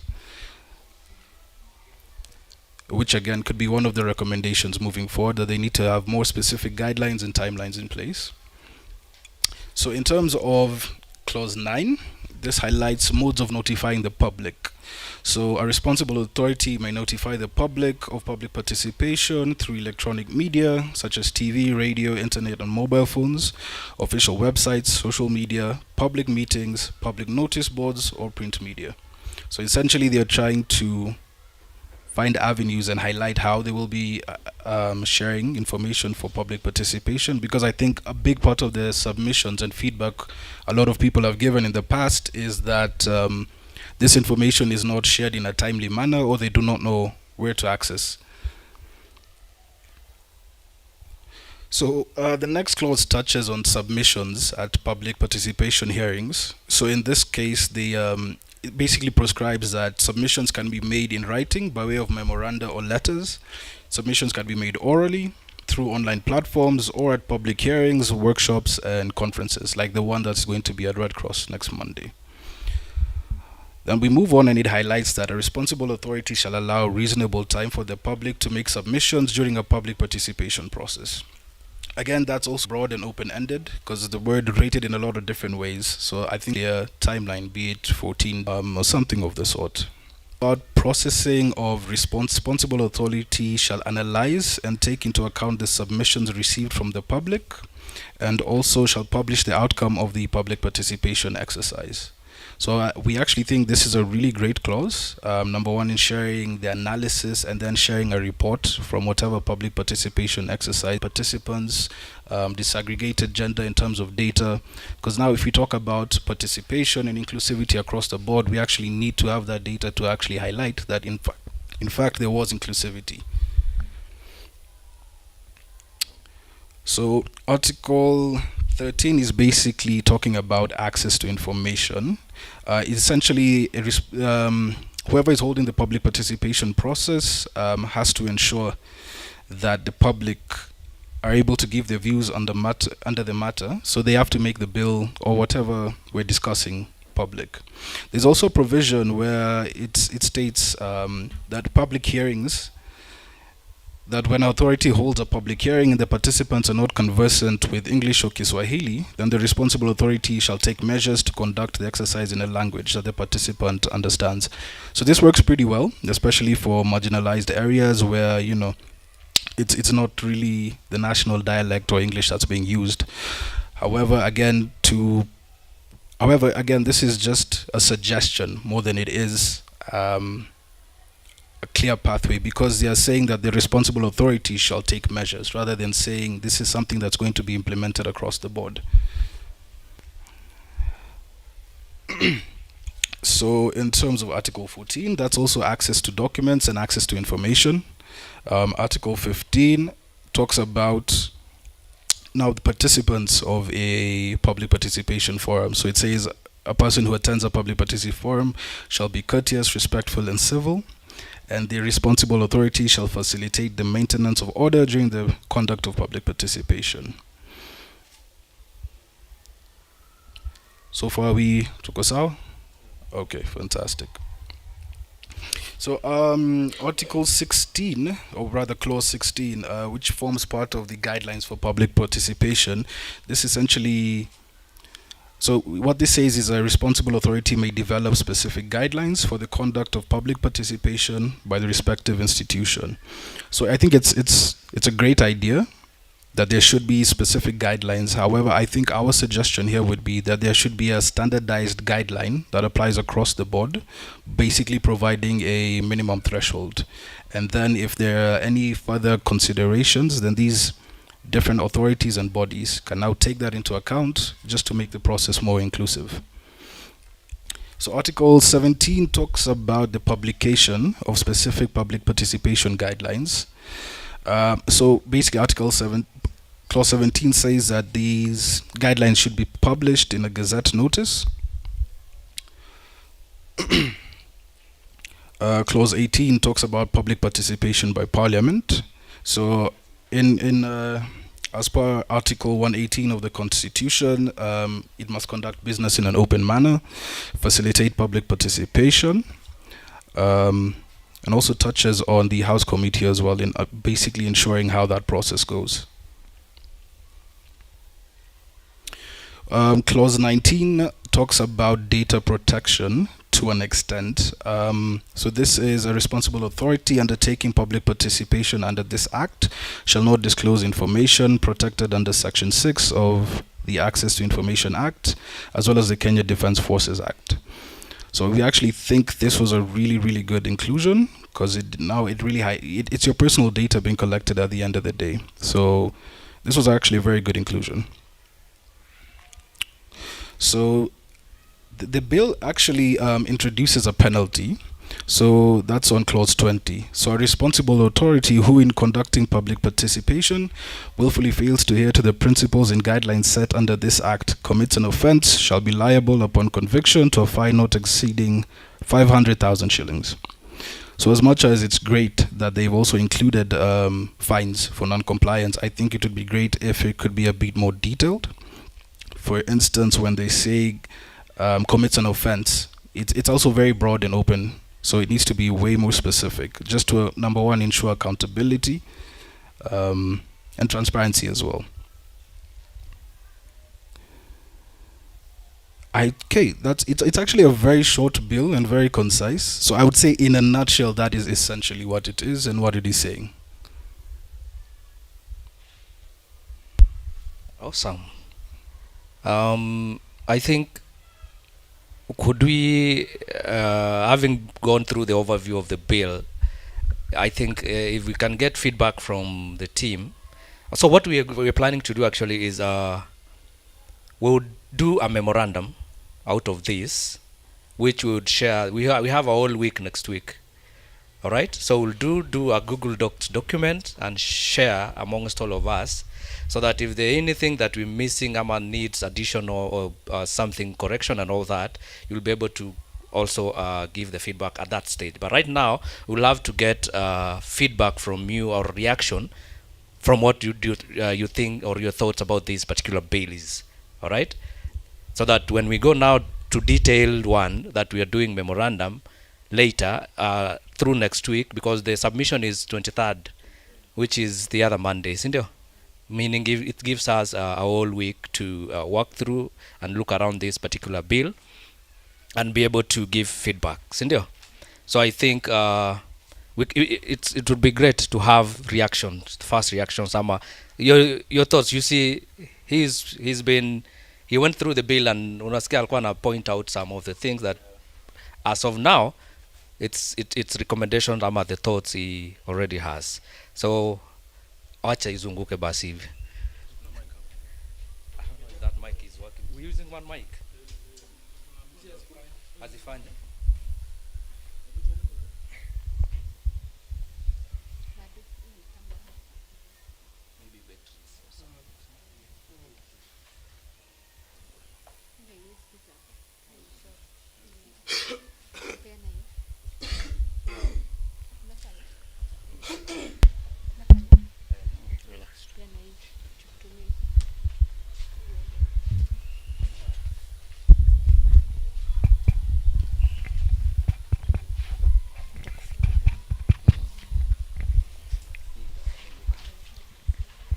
Yeah, thank you so much.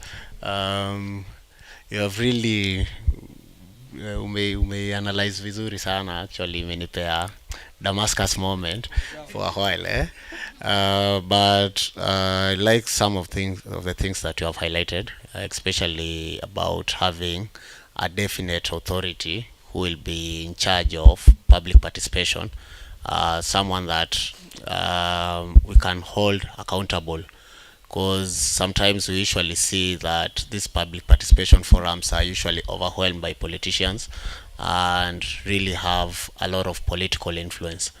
Maybe an aspect which I haven't seen mentioned is the finance part. How are they handling the finances for public participation?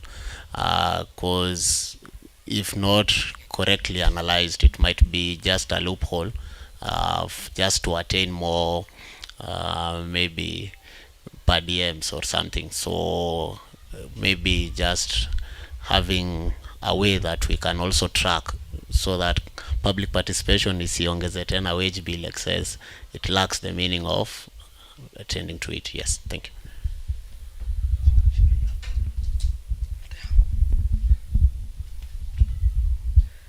Hi everyone.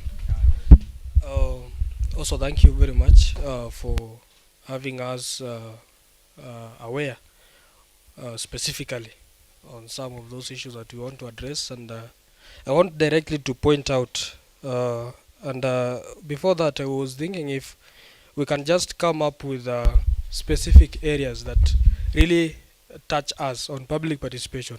And for that I say one is, first we start with the notice, yeah, and specifically this clause 8, if I'm not wrong, yeah, which talks about notice for public participation. That's one area that usually the right holders, the duty bearers usually make it, you know, start all the issues, hapo ndo issues zote zinaanzianga. So for me I think this, like what Wakili has mentioned, this is more of, it's, I can say it is very vague to some extent, yeah. They're talking about venue. For me I think hapo tu kwa venue wangeweka zile semicolon and then they have those sub clauses. Venue, what do we mean about venue? Because hapo kwa venue ndio pia ina terrorize a lot of people. We used to talk about, tukiwa na kina mzee na kina wenzetu hapa led by Flozz, about domestic workers. Hawapatangi hiyo chance ya kuenda public participation. Why? One of the reason is venue iko mbali na place yenye wanaishi. So what are we talking about venue? Venue can be in Nairobi, venue can be in Mombasa. Yeah? So we need to be, it need to be cascaded down. Ikwe specific venue. So maybe we can include maybe a recommendation that should be close to the people, the target population that we are targeting. Very close. Most especially because what we are trying to fight for is for that grassroots individual. Yeah, mwenye hata ana smartphone, of course they have categorically wameweka vizuri that watakuwa wanaweka hizo notice pia kwa chief barazas. So at that very specific location ikuwe inaletwa mpaka hapo chini. And then the other thing is pia on the date, the date when the notice is shared. Also pia hapo inafaa kuwekwa subcolon, ielezewe time frame ni kwa muda mgani, if it is 14 days sorry, before the D-Day. And also I also have an issue pia na that is time, that is venue, date, time, and also the mode of the public participation exercise. Yeah, the mode matters a lot. First, we are talking about inclusivity. We are having a lot of non-discrimination. Yeah, public participation imewekwa third floor. We have a PWD here.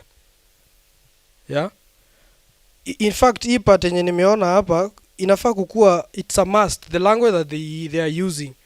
First lazima kwanza tukue na a sign language interpreter. That is a must. Ifai kukua ati sijui the authority ati in case sijui nini shall ensure. No, we shall, it shall be there, a must in any public forums. Tukiwa na PWD ama tukue nao, a sign language interpreter must be there, because that is a language like we have Kiswahili, English. That's also a national language. Yeah, so that is my submission for now. I thank you and I pass the mic.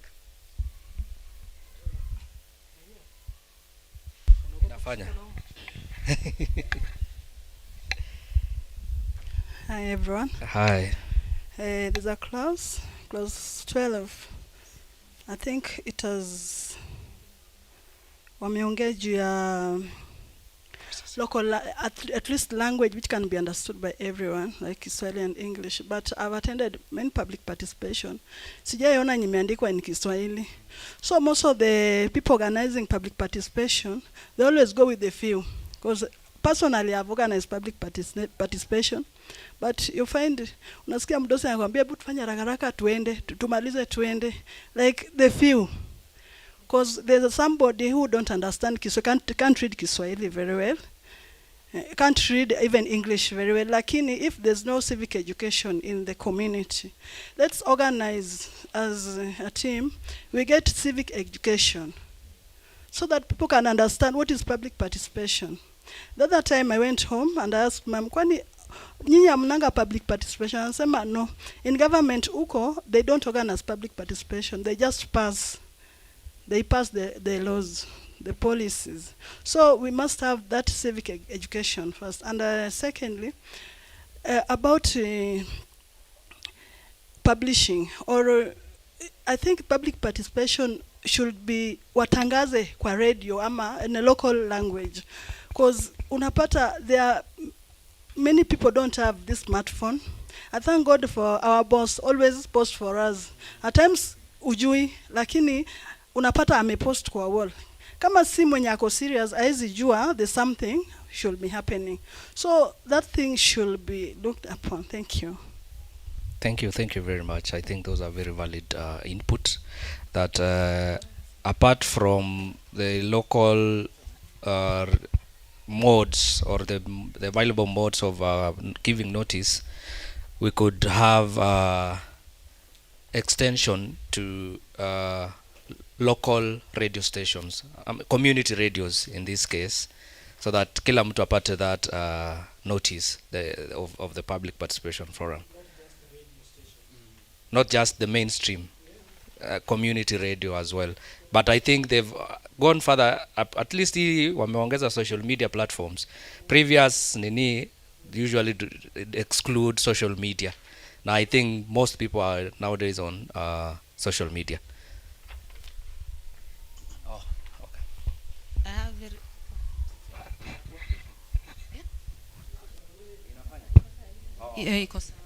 Maybe to add on that before I say my point here, I just want to echo on that what you have said. I think pia mimi na interact na the bill for the first time, so tumepitia throughout na yeye, but hapa kwa it's notice for public participation. Yes, wamesema watapeana through the radio, social media and social media, radio, all platform na billboard, but wajatuambia like how long, because like what say, like most of these, let me like for the domestic worker au not penye wanafanya wadusu wao kazi, si ndio? But you cannot just tell us like public participation ni inafanyika Wednesday and want us to give that short notice. So I don't know that si mimi nimeiona. I don't know that there is somewhere where they have said like they should give like period gani wata announce that your public nini wataifanya for how long, so that even those domestic worker wakijua this thing will happen like next week ama 2 weeks before the public participation, they can also get that time ya kuomba ruhusa, not only the domestic worker but pia sisi wenyewe tunafanyia watu wengine kazi. So I don't know whether it's mentioned here or not.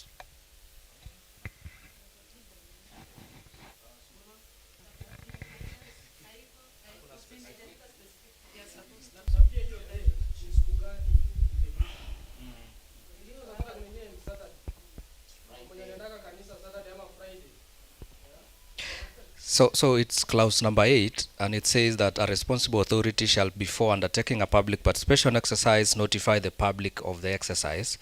And 2, a notice under that subsection 1 shall include the venue, date, time, and mode of the public participation exercise. So you see, like Steve was, I was mentioning, it's very open. Like there's no specific, like for how long should people interact with this document, and notice how long, like is it 2 weeks, is it 21 days, is it how long, so that people prepare adequately and interact with documents before going for the public participation forums. Sawa. Okay, my concern was on timeline. Na on timeline venye explain hiyo ya notice, hii ni sheria, na sheria ukiacha iko hivyo ambiguous inakupea loophole ya hata wakili atakwambia, wakili wa one time ama na after atakuelezea they interpret law differently. So hapo kwa timeline ya notice ikuwe specific, submission ikuwe specific, nini replies ama ni feedback ikuwe pia specific, waseme na venye amesema pia hapo kwa venue ikuwe decentralized. Si ati mambo ya Nakuru East inaenda inaongelewa Soilo ama inaenda inaongelewa mahali penye ni mbali ndio waraba stamp vitu. Unajua watu wa serikali kuna magari zenye zinakuwa fuel na taxpayers money. Sisi miguu ndio gari zetu, na kama hujakula hata huwezi fika huko. Issue ya pili haiko inclusive on the matter of na mambo na PWD, na sema kwa language amesema ni English, Kiswahili na any other language. Kuna hiyo yenye amesema sign interpreter, na pia for the blind pia wakuwe na their copy ikuwe inatolewa hata kama ni few to show effort. Alafu hizo fines zenye wameweka hawaja specify the crime ama the offense. Sasa unaweza pata hata unapata serikali unapigiwa simu asubuhi unaambiwa chief amesema tuende kwa PC sahi. Unapewa document kubwa, unaiangalia tu hivi unachoka. Sasa unakaa tu hapo, wanapitisha, wanasoma, alafu wanasema watu wa Nakuru walifanya nini. So hata hapo kwa timeline wakitoa notice watoe plus the bill ama kitu yoyote yenye nataka kuwa participated on, ndio watu wapitie. Wakifika hiyo siku unapata unajua chenye unaongelelea, ndio hata ukuwe na kitu ya kuchangia. Sasa tunaenda tu kuraba stamp ama unakataa vitu na mdomo, ndio hata prepare for the memo, petition and anything. Sasa hata unakataa hapo, hata yuko recorded, wanatupilia mambo yako mbali juu serikali ishaamua ni hivi na ni hivi. Sawa, asante sana. Yeah, I think it was attempted to provide a guidance, but I don't know whether it has been supposed to be read together with the guidelines for public participation, because I understand this is very brief, but if you find the guidelines for public participation that was, I think it was out at the beginning of the year, it is very elaborate on timelines. It even provide the dates, the number of days that should be communicated for you to access information. So I know that I've mentioned the guidelines, so I don't know whether it is supposed to be read together with the guidelines, or whether at all we should be able, the law itself should speak to the date of the submission and the guidelines to be specific, because I find the public participation guidelines quite elaborate on timelines, the conditionality for public participation. It has attempted even to discuss the threshold. What should a public participation look like in terms of communication, in terms of the relevant stakeholders? So So at this particular time, are we like supposed now to, because if we already have a guidelines that provide mechanism, should we now want to make this law very elaborate, or if at all the policy that is in place can inform the discussion? Because if the policy is the law is supposed to inform the policy, then I'm quite satisfied with how the guidelines for public participation, they're very elaborate in even the inclusivity. How do you communicate? What is what should be the knowledge of the people convening the public participation? What is the what is the civic education is at in terms of knowledge of people attending public participation? But for me, I think that is I find it an attempt, because I think for the longest time we have been grappling with public participation in that there is no law save for the constitutional provision and other acts of county government act. But for me, I think to that situation, do we need now to, because guidelines is more elaborate, do we now bring issues from the guidelines to this particular act, or it can be read together with the guidelines? So I think we may get a direction to be able to need to do that. But I think for me, I find it quite a good attempt. So asante. Asante sana. I think for me, I have an issue with Article 12, subsection 2. A responsible authority shall publish the outcome of the public participation exercise. That is very vague. Like, what are the timelines there? Like, after how long? Because at the end of the day, they don't do this. And then there is the other issue of a person who attends a public participation forum shall be courteous, respectful, and civil. That is also something that can be used against HRDs. So it is something very vague that needs to be looked upon. Yeah. Exactly, courteous, civil.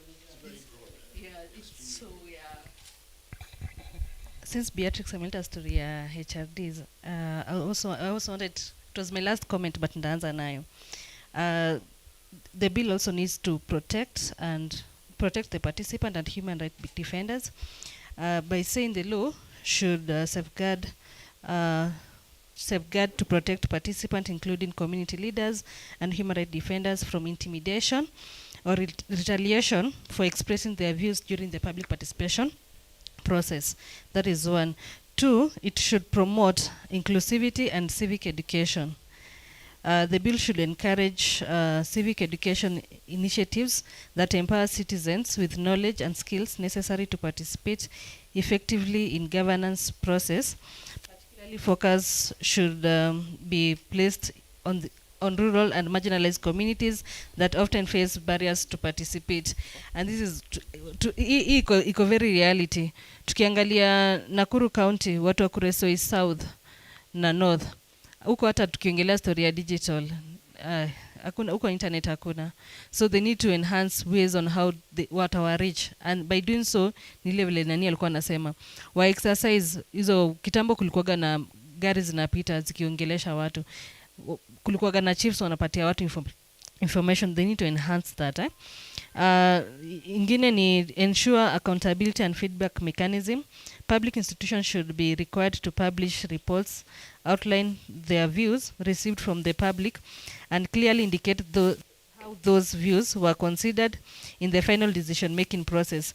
This will enhance transparency and build public trust.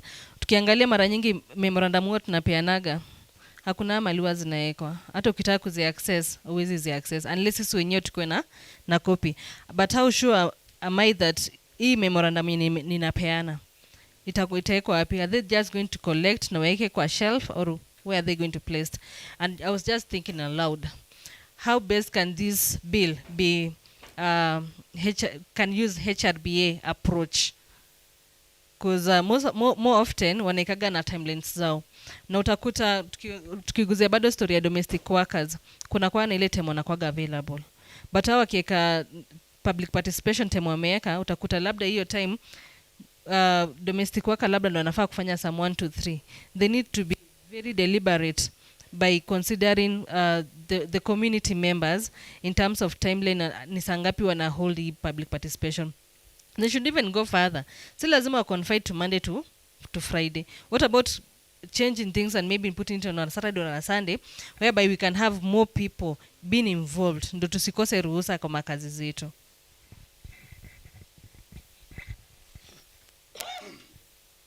Yeah, mine are okay. To begin with, clause 8 in terms of timelines.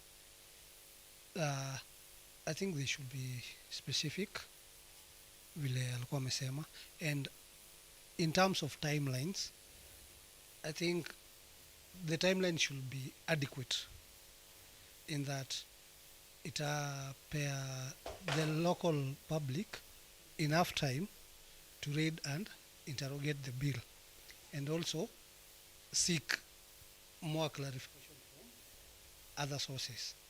So mimi personally ningeulizwa ningesema 30 days, that is 30 days, just 30 days before the due date. And then the issue about responsible authority, I have an issue with that. My thinking is this. If you look at most public participations that the government has undertaken, let's take for instance the Rigiji's impeachment motion, as it was being taken through public participation. Who are championing that public participation? You see, someone who's flaunted the bill ndio iko on the forefront manning the public participation. It doesn't make sense. And then hapo kwa our responsible authority, they should be clear. If it's parliament, then this public participation should be done by these people or this committee or this institution. Article 14, it says that the responsible authority should avail the documents. Sasa hapo kwa kuavail the documents, hapo kwanza sana ndo kizungumkuti, because what our government does is hata mkifika kwa venue hata hizo documents hakuna, na the few that are going to be shared, they'll be shared the same morning and you are expected to give your feedback. Unaona? My thinking is these documents should be literally be availed, apart from it being published kwa social media and the websites and all that. My thinking is, if the government, like let's take an example of this Nyota Fund, the government went all out to try and impress us with what the Nyota Fund can do. You know, why can't they use the same zeal and energy like when a public participation is supposed to happen 30 days before that? Why don't they use the same zeal to tell the public? Why can't they have even an authority on TV, radio, take the public through what the bill says and what the bill entails, what they are proposing? You know, they should find a way. Wakitaka kupiga siasa yao, so wanapataga njia ya kufikia mpaka ule mama mboga mwenye kureseo yuko chini. So even with the public participation, it should also be the same. Unaona?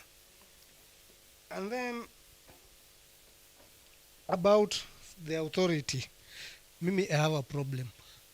And my problem comes from the government we've had when it comes to responsibilities. they don't take responsibility. When the Access to Information Bill was passed, it squarely said that in every institution there must be a designated access to information officer. So my feeling is, even with the public participation bill, I think it's going to be prudent for them to have a designated officer for the public participation. Why? It's going to make it simple for us to know or even to ask questions. In terms of accountability, it's going to help the public. Coming to the fines that they've input. Now, my question is, wameweka the fines, okay? Hii fine ni ya nani? Ni ya nani? Because if we say, like, let's take for example, the county government has said they are going to undertake a public participation. Who's responsible? If it goes wrong, who are we going to hold accountable? Unaona? So by them having a designated person, if it's in a committee, then they should say, if it's issues to do with land, public participation is done, issues to do with land, then the designate public participation officer ni mtu fulani, so that even the public will know where to go to in case of anything. And then the fines, as she was saying, iko so broad. You know, we want to know hii pesa, if they make it real, because vile iko, and knowing the government we have, iko tu just there kutufurahisha, unaona. But is there a legal framework, as in hii fine mtu and actually hata hiyo offense nani ana investigate? Hawaja specify hata nani ana investigate, and then who prosecutes it? Kuna so much iko tu, kuna so much gaps, unaona. They have to be specific that in case of that, this matter is going to be taken by, if it's the police, they have to specify. Secondly, after mse amepigwa hiyo fine, hii pesa inaenda wapi? Because you see, tusipojua hii pesa inaenda wapi, na we won't know hata kama ilitolewa. And then they should also have, if they'll specify that this money itakuwa inalipwa into a fund, then we should have halfly or yearly reports on the same. We need to know 12 people violated the Public Participation Act. They went through the due process. They were fined this amount. So accumulatively, in this financial year, we've raised such an amount from the offenses of public participation. And also these amounts have been channeled to ABCD. Thank you. I've just remembered, it also lack part of monitor and evaluation. How are we going to monitor that we had how many people? For example, tuseme public participation inafaa kuwa na watu 200. How are we going to ensure that we had 200 people? And how are we going to be genuinely knowing that these 200 people were not paid to come and to participate just to pass a law, but rather they influence the change by themselves? So I think we need the aspect here, M&D, to ensure that we can be able to monitor public participation in our country. Yeah, I also have some few comments to make on the same. Like for one, there is there is a gap when it comes to its weak enforcement and oversight mechanisms on the same. The bill identifies responsible authorities but does not clearly establish an independent oversight body for compliance with public participation requirements. Because even if there is a complaint, where do you complain if something is not right? So oversight mechanism is not well cleared. So as a recommendation, we recommend that establishment of an independent public participation oversight authority or assign oversight to an existing body such as maybe Kenya National Human Rights Commission, Office of the Ombudsman to do the same. Number two, it lacks a clear minimum standards because it talks about there is no unidentified threshold for adequate participation, like just the way Tanui alluded earlier.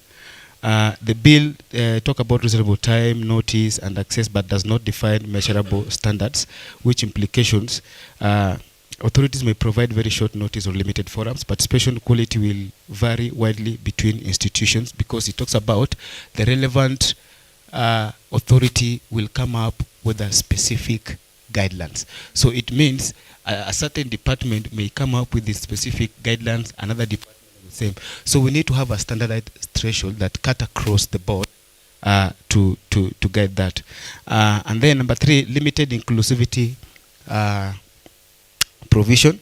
There is weak protection of the marginalized group. The bill refers to access but does not explicitly require inclusion of marginalized populations such as maybe say persons with disability, rural population, youth or minority communities. Just talk about access. So it's not clear or explicit on the same. And you'll find that the application participation may be dominated by urban elites or organized interest groups. Tunajuaga wale nye tukiendaga like people like Mike, tukifika pale, tunazusha wale wengine watakuwa pale. So it's not clear on the same.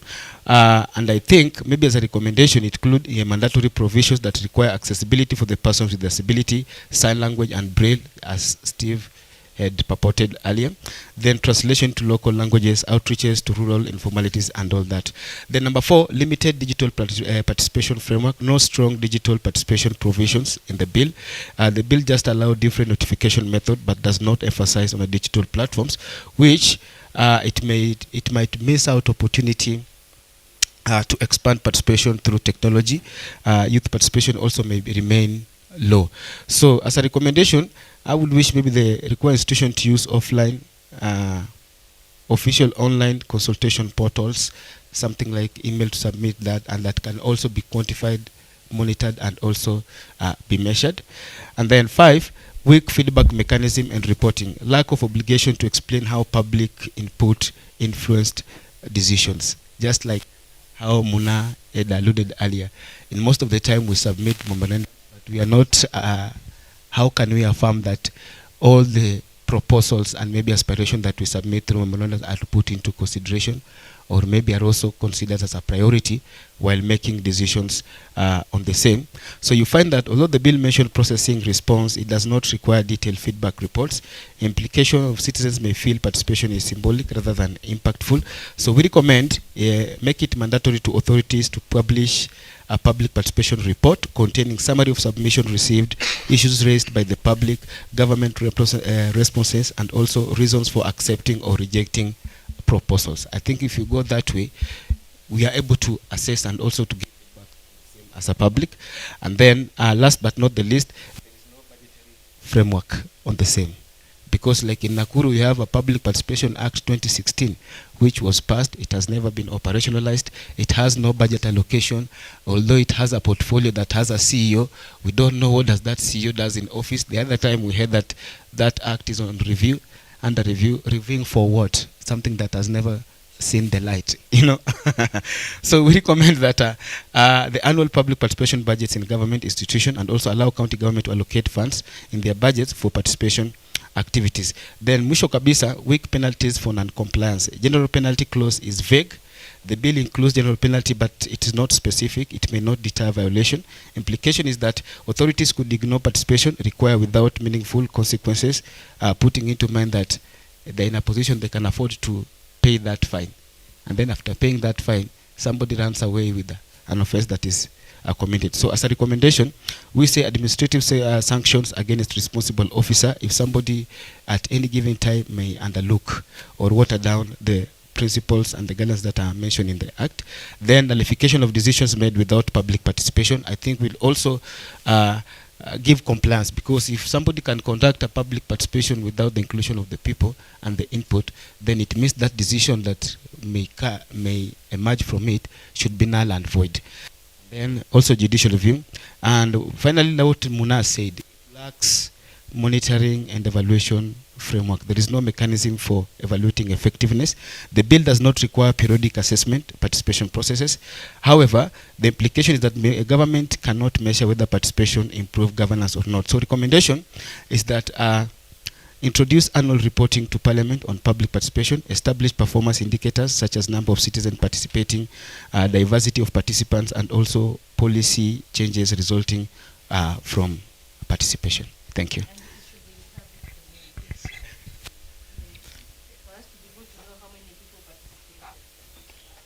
Maybe just to add on what he said about budgetary allocation. My thinking is this. If you look at the county governments, they have a whole article on public participation. But every time the county government will tell you they don't have budget doing that. Now,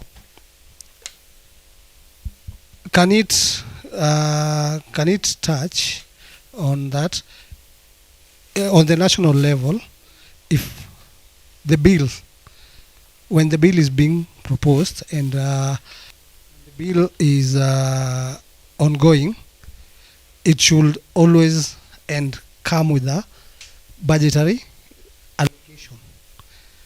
And also this budgetary allocation for the purpose of also M&E, once the bill is finalized, whether it's passed or not, we should always be given the like the scorecard. They give us the reasons why the bill did not pass and how much they used for public participation and how it was used. And lastly, my thinking is all the national public participations should be decentralized. They should be decentralized because we cannot all give our views at a central place. Like tumeambiwa the Nakuru County public participation on this bill is going to be done in Nakuru. Mtu kutoka Kuresoi atameka aje kuja Soilo, you know. So if it's decentralized, then we are going to have meaningful public participation. Let's not just have public participation. Let's have meaningful public participation, because if it's not decentralized, the government can decide to be shady. Waeke public participation pale KICC, mobilize their own people to come for it, and sitasemekana ilifanyika na it passed, you know. But I feel it needs to be decentralized fully, hata kama itawezekana ikuwe constituency level ama ward level, so that every Kenyan has an opportunity to give their input.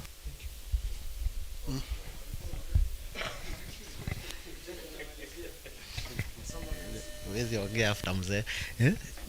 Maybe I've seen some of the issues which have been highlighted, and maybe I would like to come up with some recommendations.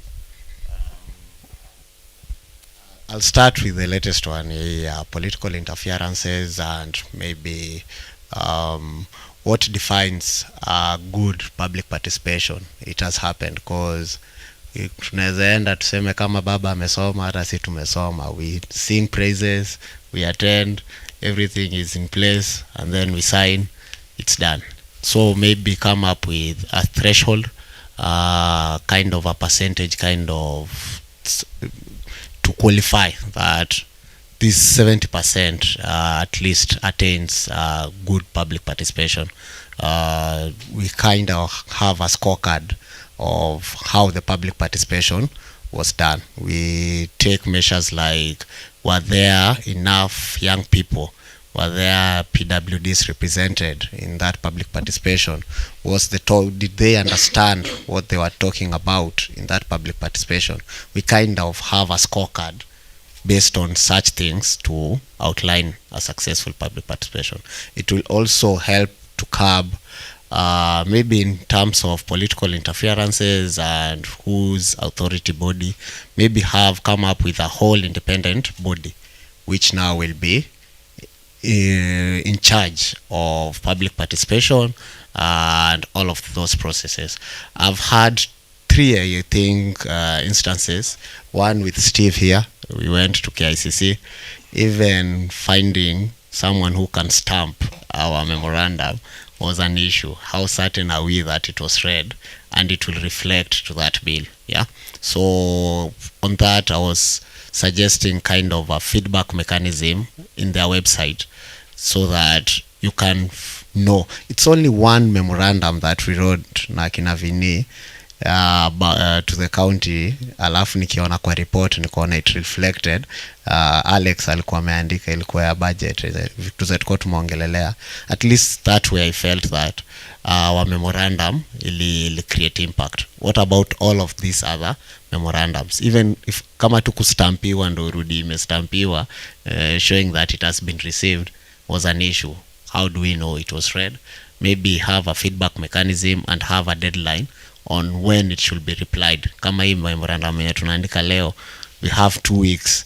Were the recommendation taken, or what were the opinion about the memorandum? Something like that. And maybe lastly, on the issue of tokenism, yesterday someone on Nakuru East alisema kulikuwa na public participation ya water, si ndio? He outlined that watu walilipo kwenda hapo, si ni kweli? We usually have a lot of tokenism ikifika ni kwa attend this public participation. So what can be done maybe to decrease the number of public participation? And I agree with someone mwenye alimention hapa kuhusu we organize more of civic education and pre-budget forums. If it was the way Nani alikuwa na suggest 30 days before, it can easily enable people to be educated about the bill, to go through. You know, you're a lawyer. When we analyze it, sisi tungeanalyze na 5 days. Maybe have a mechanism on how we can analyze the bill, make sure that people are participated. Isikuwe tu sisi ndo tunaenda huko tukifikiria this what's best for the community, na community haijakuwa fully involved in what's best for them. So making sure that they are totally aware of what's going on. So maybe have that kind of a process before they even come and attend the public participation. And finally, I'm insisting hapo kwa finance. Let this not be a finance burden that we are incurring for ourselves.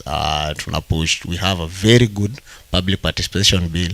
Ikule half of our country's budget. Ikikuwa successful. Yeah. What measures are we doing to ensure that it's more people driven more than finance driven? Even if finances are allocated to maybe necessitate for the whole, or can we use the public kama hall ya nini, halls zenye zimetengenezwa na pesa NCDF bado zinalipiwa? MPs wakikuja kuattend hizo public participation, are they given something? Kama sisi raia tupoipa DMs kuenda huko, why should they be? We really look at the budget issue. Isikuwe tuna increase tu ikuwe successful alafu ikule the whole of our budget. Yes, thank you. Mzee, please 1 second. Ina tumejaa ngori. So allow me to very quickly respond ama ku add input. Hii concern Benito ame bring in, actually hata tulitoka kama ijara bastambio ikiasisi. So I think specifically because we need to, what we are talking, we are addressing in the bill. Clause 10. Hapo ndo nimeona memorandum inaingilia sub clause A ama sub clause 1. The submission at a public participation exercise may be made in writing by way of memoranda. You see, it is very vague. By way of memoranda, tumeandika memoranda, tumeenda kupeleka, tunapelekea nani? Who is receiving? Yeah? So it needs to be included before that tuende kwa hiyo or letters. Yeah? It needs to be included to who? Like in ward level tunapeanga ward admin. Anaweka rubber stamp, tunabaki na copy moja so that we can do follow up. So that we can hold those people accountable in case, because we must be given feedback. If your opinion has been taken, well and good. And even if your opinion was not taken into consideration, you need to be explained. Yeah? So hapo ndo tunaanzia, hata tuweze enda kwa feedback mechanism before atuje malizana na historia hapa. And then in line with what Vincent was sharing, and I wish that we could tap in and see how we are going to respond on. A bill must be go in line with a guideline. Do we have a current existing guideline to reiterate these clauses? If there, we need to go in and also read these clauses in line with the guidelines. Because kulingana na venye nimeona, and it must be gazetted, I believe so. Yeah? So if there are, maybe some of these issues that we are raising here, they are explained in the guideline. And also we need to be clear that this bill is going to be read in line with the guidelines. And if not, that's when now we'll raise an issue at from this very point. So I think mzee unaweza ingilia sasa ufanye summary. Okay.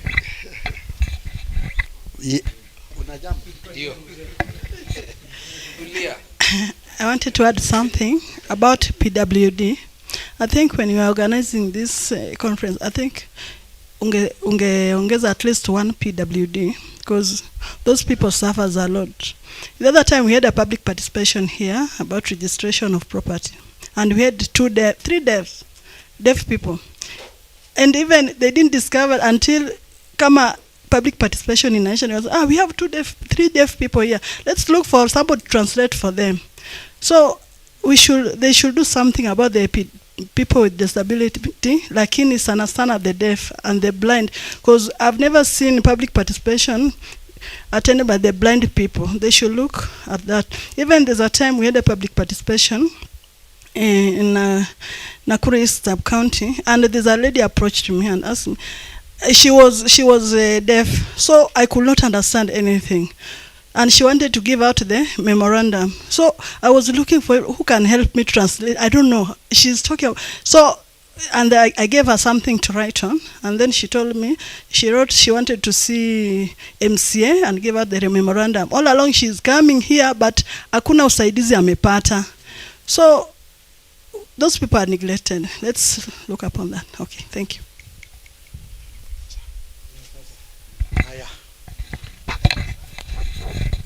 Asante sana. Mimi sitarudia kwa sababu kuna yale ambayo nilikuwa nayo na nimeona ya kwamba imeguzwa zaidi.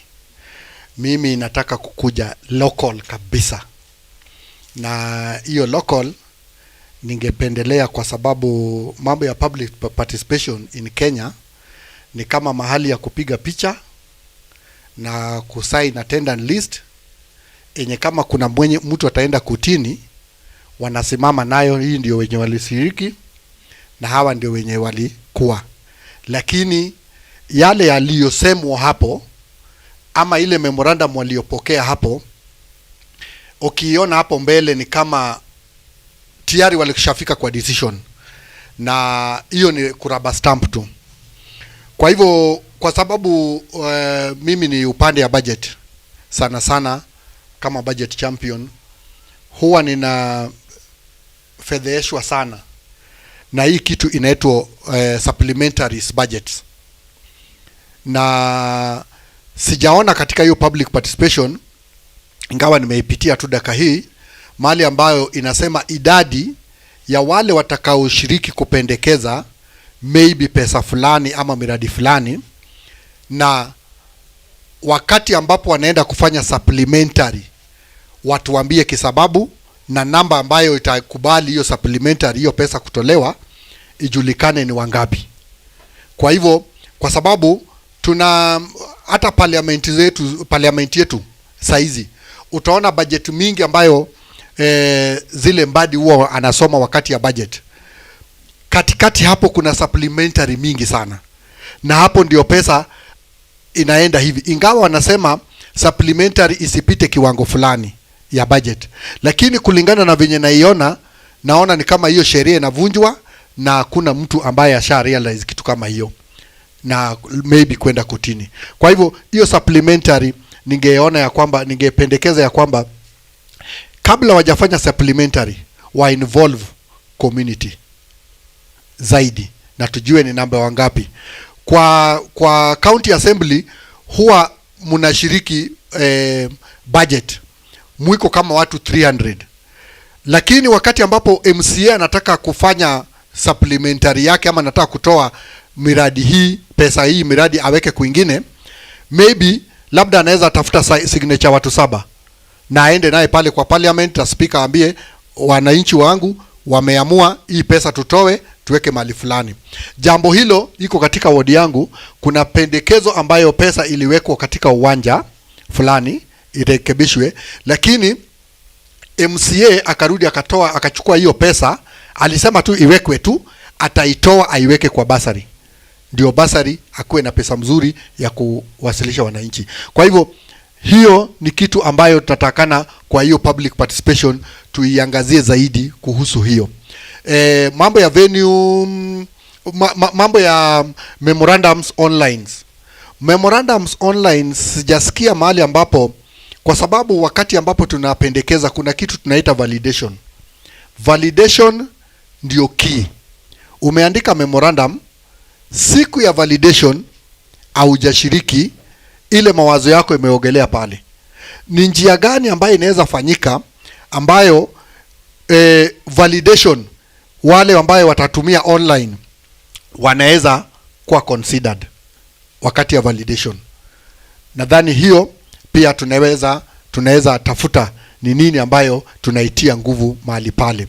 Venue wengine wetu washaiongelelea, kwa sababu hata kwa kaunti yetu tunakuwa na mali moja ambayo ni hapa Soilo. Unakuta mtu anatoka Naivasha na hakuna mtu anamlipa, unakuta mtu anatoka Krosoi South North huko na hakuna mtu anamlipa, na wanakuja mahali pale. Hii kitu ingekuwa devolve, na ikiwezekana counties wakuwe na village inaitwa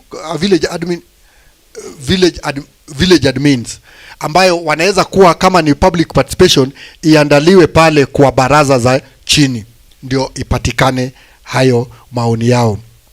Kwa hivyo iwe devolve kabisa. Ya mwisho ambayo pia ni kitu kubwa katika nchi yetu, tuko bado na zile sheria za kimila na desturi, na kwa hii public participation kuna mila zingine na sehemu zingine ambayo wanawake hawajapewa nafasi ya kutoa maoni. Utakuta public participation, watu wakikuja public participation, kuna zile mila na desturi wanasema wanawake wasiongee kwa hii mkutano. Hii public participation sio wanaume peke yake, hii ni wananchi wa Kenya. Katika hiyo sheria public participation imeweka nafasi kama hiyo wapi? Upande wa mama na sehemu ambazo wanazotoka. Nadhani mumetembea mahali mingi, kuna area kama Mapokot, kuna huko Northeastern, kuna area wa Turkana, kuna hata area ya Wakale wanawake waongei. Mnakuja tu hapo, mtasaini, mkae chini, wanaume waongee, wakishamaliza nyinyi mpige makofi muende nyumbani. Kwa hiyo public participation, nafasi ya wanawake na sauti yao kusikika imetokea wapi? Tuna suppose kuweka nafasi kama hiyo, sehemu kama hizo ambazo tunazielewa kama Kenya, ili wanawake wapewe nafasi, hata kama itakuwa ni public participation 2 ifanyike public participation yenye mwanaume atakani hapo, na ifanyike public participation ndio hiyo sauti ya wamama isikike hao wakiwa peke yao, kwa sababu ni culture ambayo wamekuwa nayo, enye hata akiwa mkubwa na yeye maybe yeye sio msomi sana, hata hawezi pewa nafasi, lakini wakiwa peke yao sauti yao itasikika. Kwa hiyo public participation, na hiyo imedhuru zaidi sehemu kama hizo kimaendeleo, kwa zile vitu ambazo zinahusu wanawake sana sana. Nadhani kama hiyo pia inasaidia domestic workers kiasi pia, wale ambao wanafanya. Kwa hivyo waangaziwe zaidi na wasikizwe. Local radios nini na nini, hizo zishasemwa, ambazo tunaweza wafikia na kuandaa mkutano nao. Kama ni national, tuko paka na assistant chiefs. Kwa nini hii public participation isiteremushwe paka kwa assistant chief aandae baraza ya kuaddress haya mambo na kupata maoni ya watu? Sina mengi zaidi, watu wengi wameongea mengi zaidi ambaye ningeongelelea, lakini mimi nimeangazia tu kwa upande ya local hivyo. Asante. Asante sana. I think this has been a very informative and very insightful forum ambayo tumeweza kuchambua this bill. Na kumbe kila mtu ni lawyer.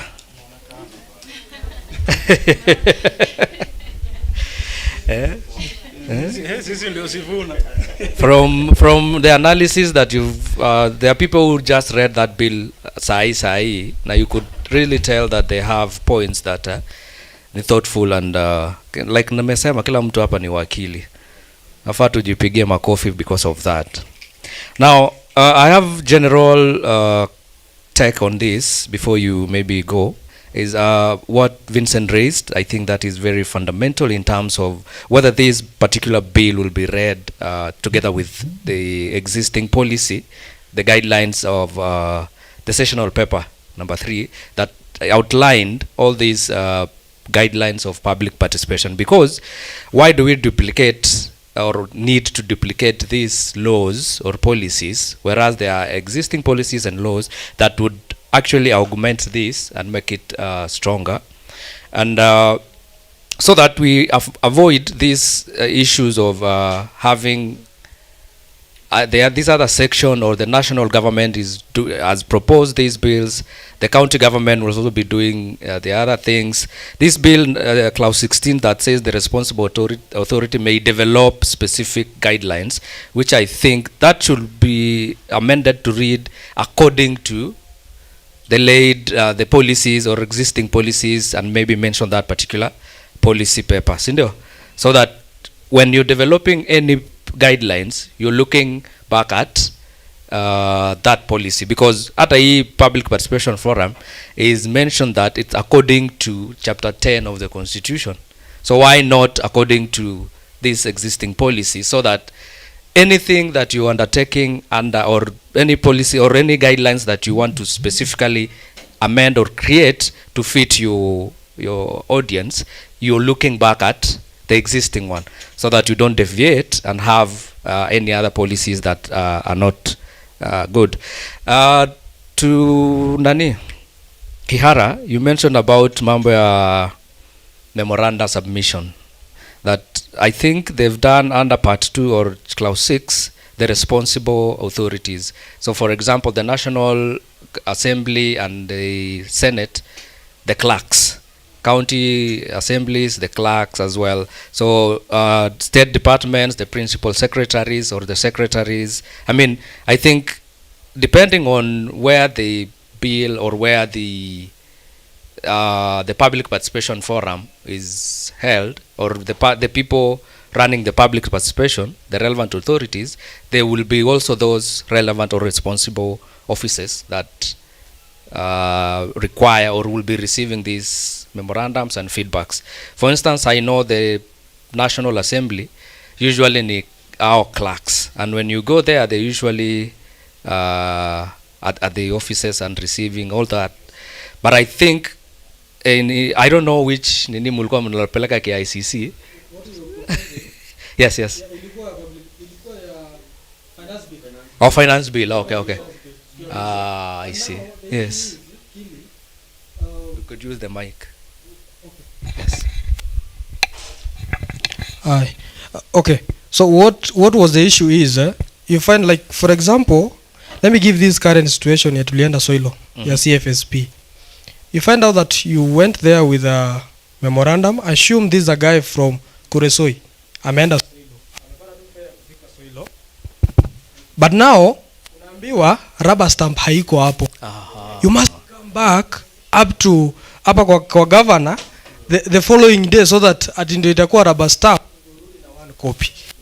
You can imagine a very important public participation as CFSP. They usually come categorically, strategically without that rubber stamp, and then they tell you wewe kuja kwa ofisi will rubber stamp there. So nafikiri hapo clause 20 should take effect that person did not conduct this nini according to the law. I hope and that is why the importance of reading also with the guidelines that are existing, so that this particular clause 20 should take effect that you've said public participation forum is happening in Soilo or point A.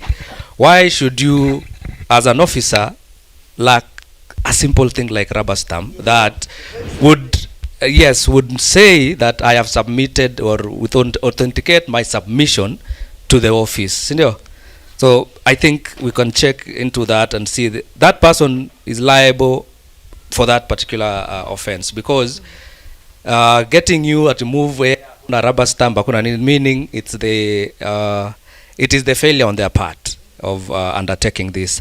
Lastly, I think before you go, I'm passionate about feedback mechanism. So we should create, or these bills and these acts should create a robust feedback mechanism that allows the monitoring, allows the responses, the reports and all that I get, or the public gets responses from their submissions and their views. Was it taken into consideration? Why was it taken? Why wasn't it taken into considerations?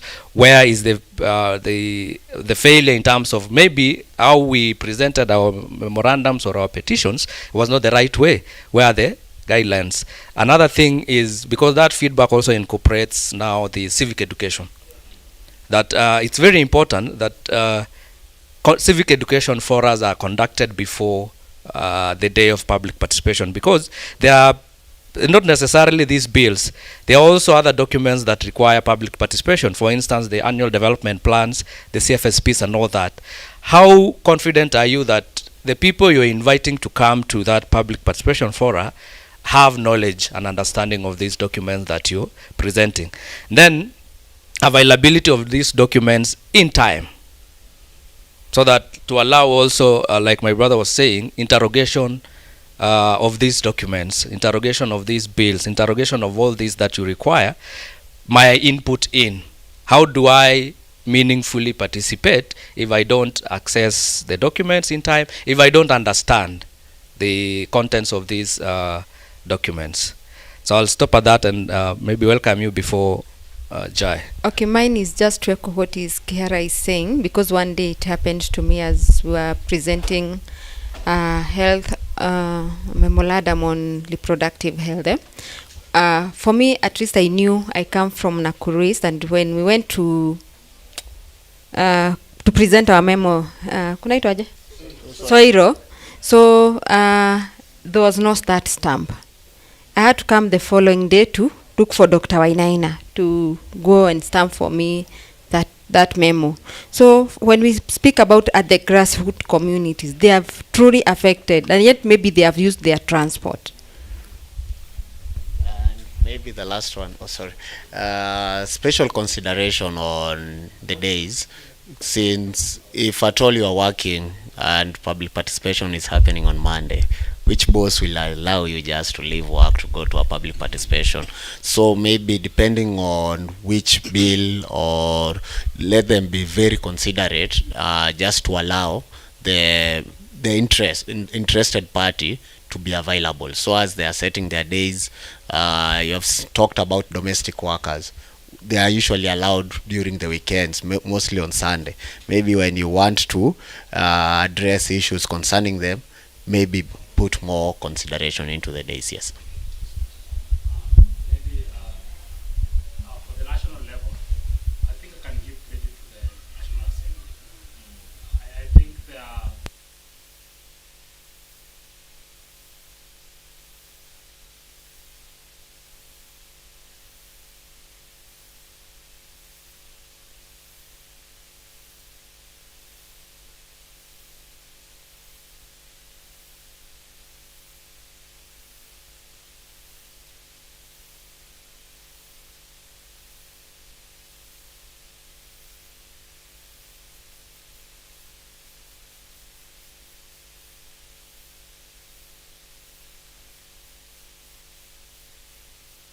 Oh, I think sometimes it is hard to have a stamp at the venue because this is a stamp that is normally received at the office. So what they can do, they can sign it for you. The officer can sign it for you, and then you can take the stamp, the one to be stamped to the office. I think that is not I think they have explained that they can't work with one. They're not allowed to have many stamped because it must be administered with supervision.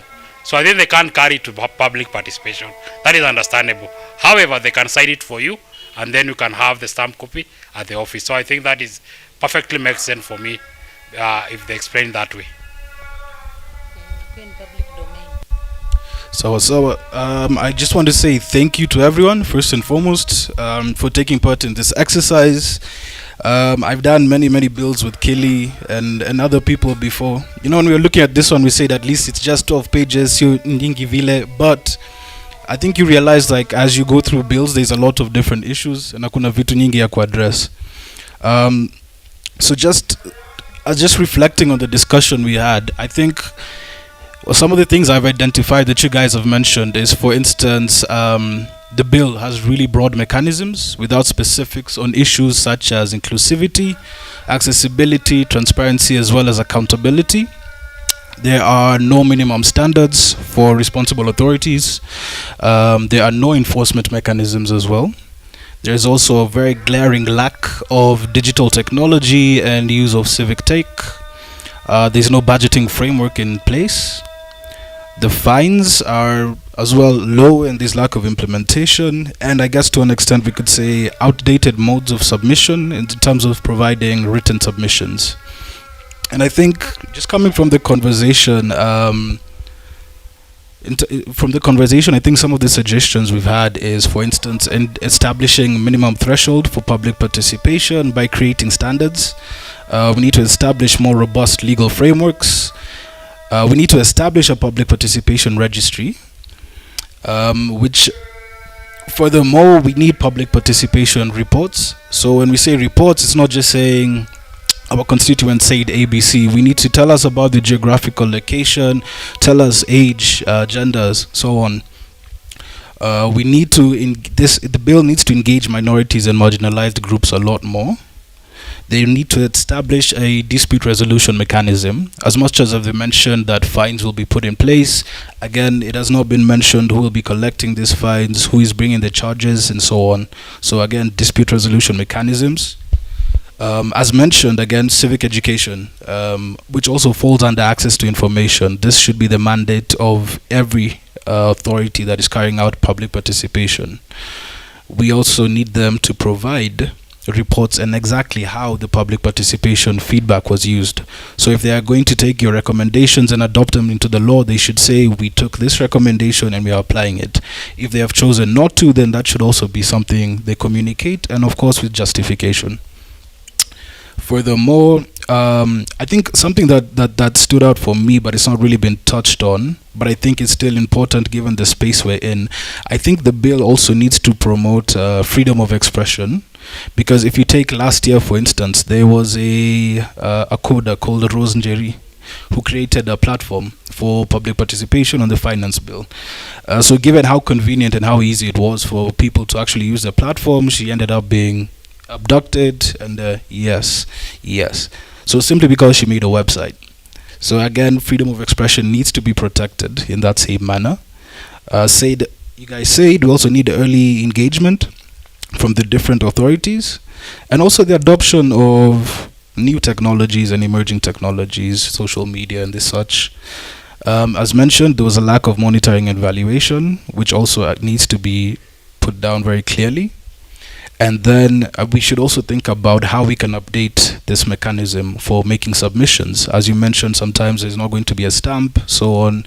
So how do we address that? What can they put into place? Is a written document good enough? Can someone send an email or text? So these are all options that are worth exploring. So I think given the discussion, the feedback, the different submissions everyone has had, what Keely and I will do is we'll take all the different points and consolidate them in a document that we can share with Morris and the wider team as well. So for your input, for your feedback and your review, especially ahead of the meeting next week, the public participation hearing. How soon can we share this document? Okay, so by Wednesday we'll share a document. I think one thing to note, at least given the hearing on Monday, you'll be able to make oral submissions, so there's no particular structure as far as that goes. But when it comes to actually submitting memorandum to Parliament or the different offices, there is a very specific format they want. So in fact, the last time we had an engagement at the National Senate, we were essentially told, if you don't follow this format, we will not bother looking at this piece of paper. Number one. Number two, they prefer. So anyway, so in terms of the format, Keely and I will work on that and draft it, and we'll share that. So it's nothing crazy, but I mean it'll at least help, especially moving forward for the different public participation engagements. And also one thing they mentioned is when submitting memorandum, rather than sending, let's say each of us here represents a different organization, rather than each of us sending out to a memorandum, what they prefer is that we consolidate and we come together as a consortium. And in my experience, this actually has a higher rate of success because it shows, number one, you guys are working together. There's representation from across the board, different CSOs, CBOs, and the like. It just has, it's stronger than doing it by yourself. So again, thank you all so much for your participation, for your questions, and for your tenacity. If you guys have any other questions, any other comments, you can always reach out, let us know, and we'll be happy to assist on the same. So, and I thank you as well for giving me the opportunity. Santeni sana. So yes, you have a question. Please, do your mic up. All right.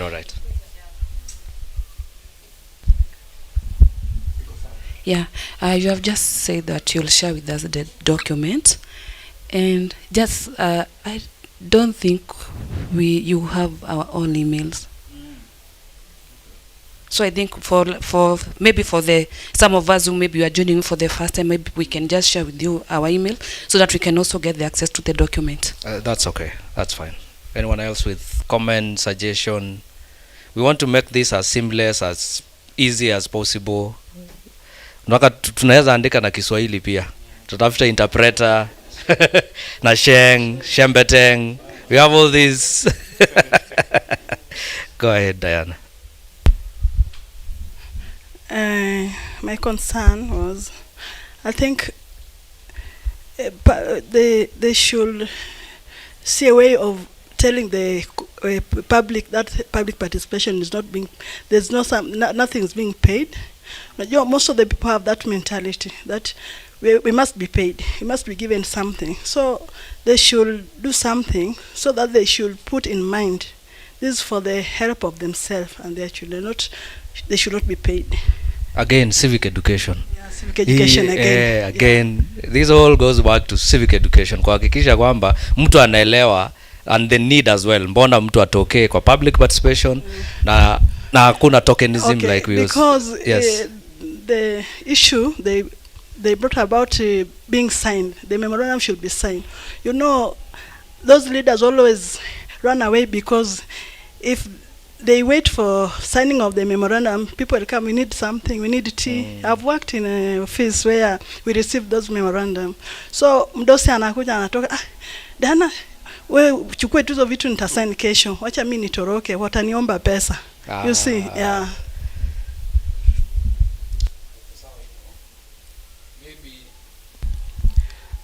Nilikuwa nataka tu kuongeza hiyo ya kusema centralize ikuja kwa mashinani, kwa sababu huwezi, naona kama tunafanyaga public participation, ikifika siku ya public participation tunafanyaga kwa ward, ikiwa validation inakuanga constituency. Ukihesabu watu ambao wako present kwa ward, tuseme watu 50, wenye watafika validation ni watu 5. So naona hiyo that nini so hiyo kunaonekana kuna watu wenye hawafiki huko mpaka. So hiyo ikiwekwa kwa mashinani kabisa ndani itakuwa itafaulu kabisa. Alafu wapewe tena watu waseme. Unajua sometimes kuna pale inafanyika already wameshajua pesa hii tuna allocate kwa hii tuna allocate kwa hii. Sasa wakikuja tu huko kuna watu already wameshasetiwa wa kusema 2 million weka hapa, wanapiga makofi kwa sababu walikuwa wameambiwa. Tukitaka kufunja wanakataa, wanasema tunguje public validation ndio mkuje mfunje. Ikifika validation najua watu wenye watakuja hapa ni wachache, so they will make sure wale ambao walisema waweke huko watakuja validation. Ikifika validation watu wenye watabitisha ni wale watu ambao walikuwa na mama nini wana propose huko. Sasa waje hiyo validation ikuje tena mpaka ground. Asante sana. I think that's very valid. Hiyo ni mzuri sana. Decentralization to, I think kuna mtu alikuwa amepropose hapa to the village level, the village admin, the village elders.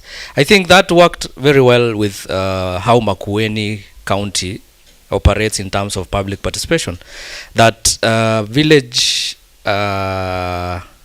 administrations have even direct contact with the governor themselves.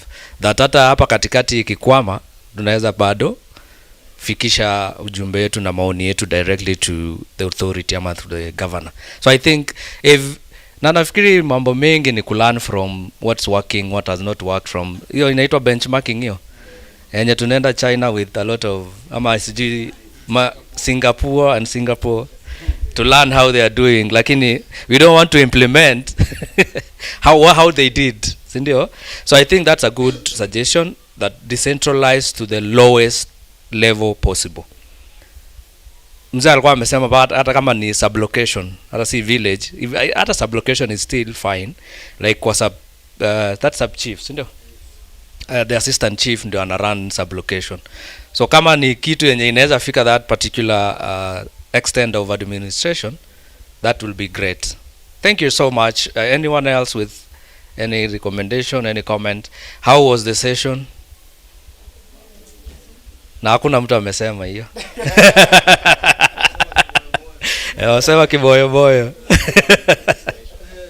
And do you think, by the way, now this is feedback for us, like such sessions should be held more in terms of before public participation forums, before Sindio, they add value to our submissions and our nini, Sindio?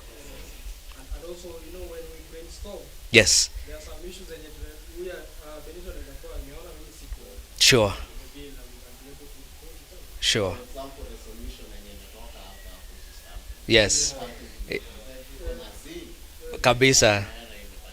Solution tu tuko nazo hapa pia sisi wote. Absolutely. So I want to thank each and every one of you for taking your time. This was, I think, very productive. And way forward is what we Jai spoke about, that we will share this document by Wednesday latest. We will also ensure that we have each and every one of you, all of us, email addresses so that upate a copy. And documentation as well. When you do presentation, nafikiri it is important. Mike jana alikuwa anasema kama haikuwa documented haiku happen. Which is a good thing to follow.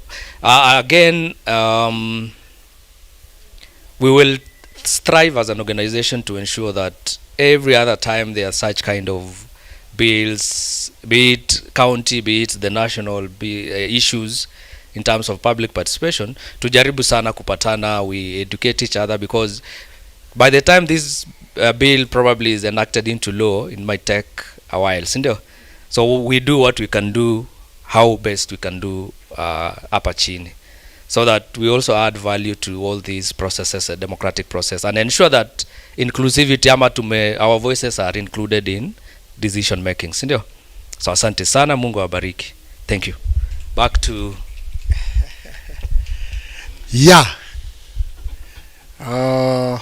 lakini kuna mwenye anajua kusema hiyo ya zaidi kuniliko, si ndio? Hapana, haiko hapa, sijui amejificha.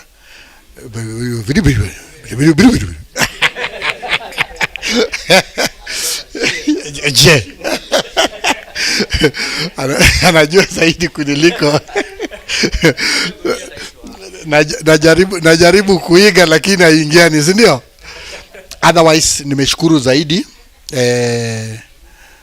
ma HRDs wenzangu na wakereketwa ya haki ya kibinadamu na watetezi wa kila sekta, watoto, wamama, wazee na njia yote kwa kuitikia hii mwito. Nadhani nitapeana karatasi yangu hapa hivi, Mike.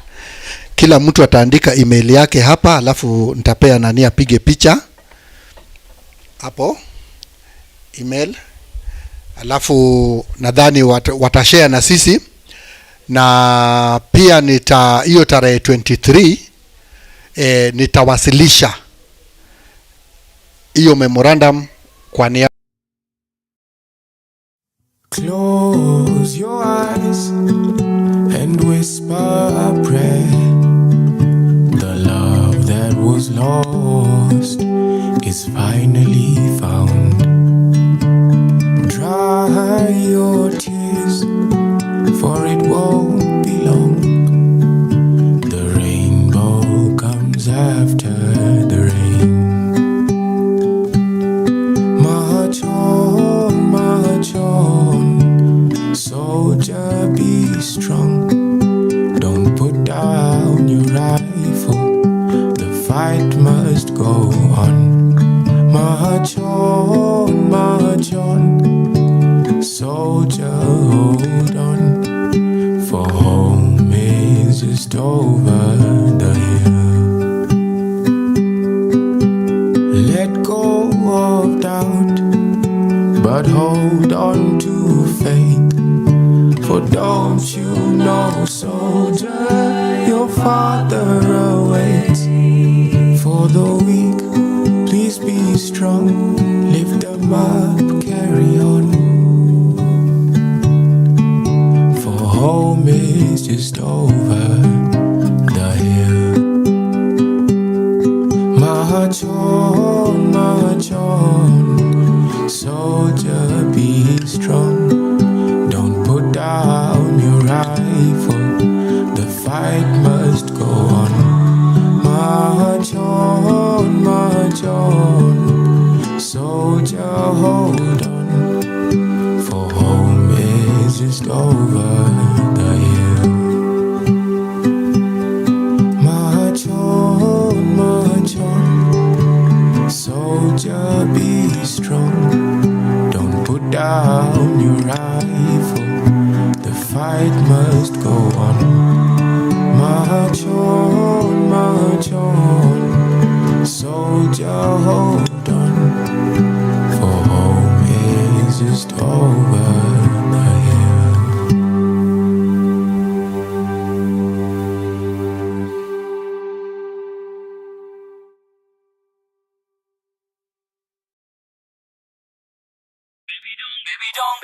Baby don't go. So baby don't cry. Ladies, feel me. Baby say my name. Kunkuru misaleni. Can you feel the pain? I know that you fed up. Sing along. I will never let you down. Nateni yengoga. I will never make you cry. Nateni nesoga. I will never let you down. Nateni nyodoga. My girl, I will never make you cry. Nateni setoga. Nifikiria kila siku mina kupara. Najua wanipenda sana, mbona unadai? I can see you fly, niko chini bado nitarai. Figa yako ndio mzuri sana, adhiambo. Wajua kupepesa, hizo sianda. Dear Jesus, I never knew I met an angel. Baby girl, wange dongo nega heri. Donyi lepi nyisadendi, tomona weri. I will never let you down. Nateni yengoga. I will never make you cry. Nateni nesoga. I will never let you down. Nateni nyodoga. My girl, I will never make you cry. Nateni setoga. Baby girl, you lovely, deadly, sexy girl. Jabe, don't get touch me, kiss me, so ika. Najua wanipenda sana, mbona kweli wanenyima hizo vitu we. Nyakini dongi ngena manyi gata heriga. Iyengo nagi kwalo na jaber. Njo nami, wange dongo tingo na gondeso na jaber. I will never let you down. Nateni yengoga. I will never make you cry. Nateni nesoga. I will never let you down. Nateni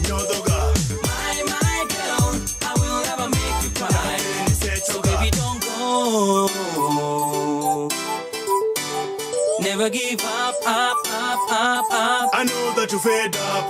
Won't you say yeah? Eriga, Amaniga, Aduariga. Can you feel the pain, pain, pain, pain, pain? I know, Mr. Lenny, sing along. Kama wanipenda basi nionyeshe. Nashinda ni kwa nini kila siku tupigana. Na kama unitaki basi niambie. Nitafanya nini ama dunia ni hame? Najua wanitaka mbona wajifanya. Mimi nakupenda anza leo mpaka mwisho. Wachana mambo zao wanaona wivu. Show me what your mama gave to you. I will never let you down. I will never make you cry. I will never let you down. My girl, I will never make you cry. I will never let you down. I will never make you cry. I will never let you down. My girl, I will never make you cry. Baby, don't go. So baby, don't cry, cry, cry, cry, cry. Baby, say my name. Can you feel the pain, pain, pain, pain, pain?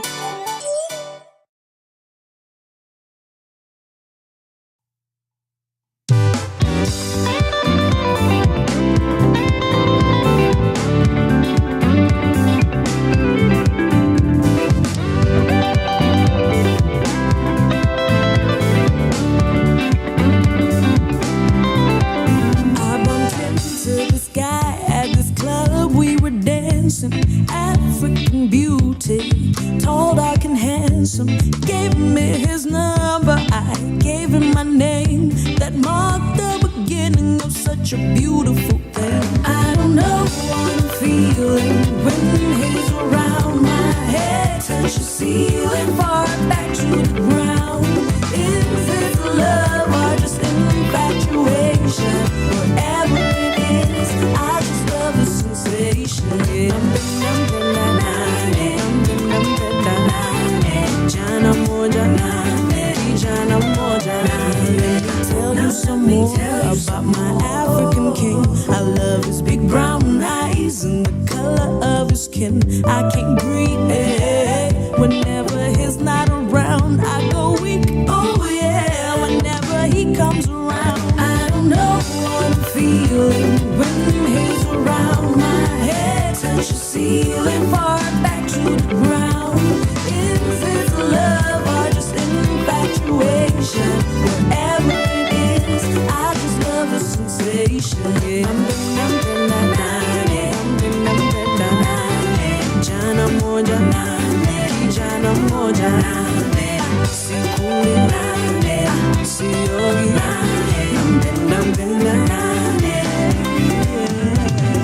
And I'm so glad he's my rock, he's my power, he's my warrior king. He's got my back, he's no coward. He's my up on me, baby. Coffee.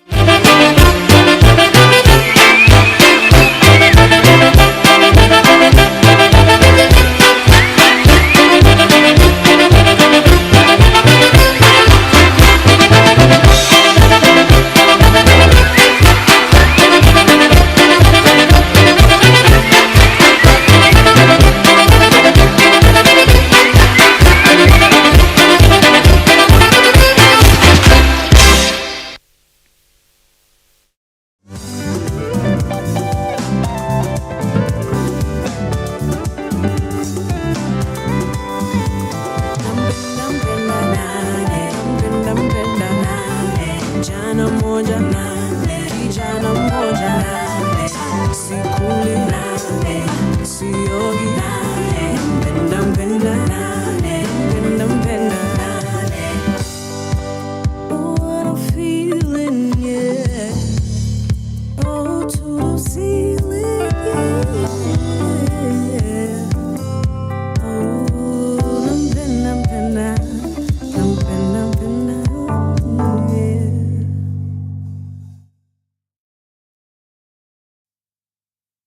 Think you can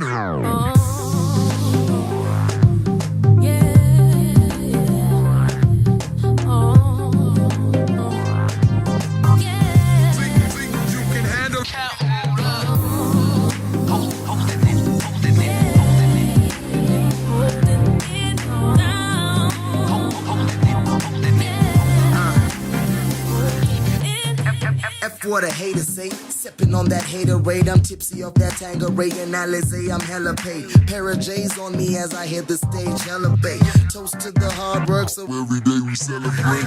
I'm just a dream chaser trying to reach paper. A few years ago, you know we hadn't seen better, so I had to get up. Hustling never seemed better. I'm fed up, but it won't get the best of me, my nigga. I live a fast life, you can see Mula team holding down Africa from the east.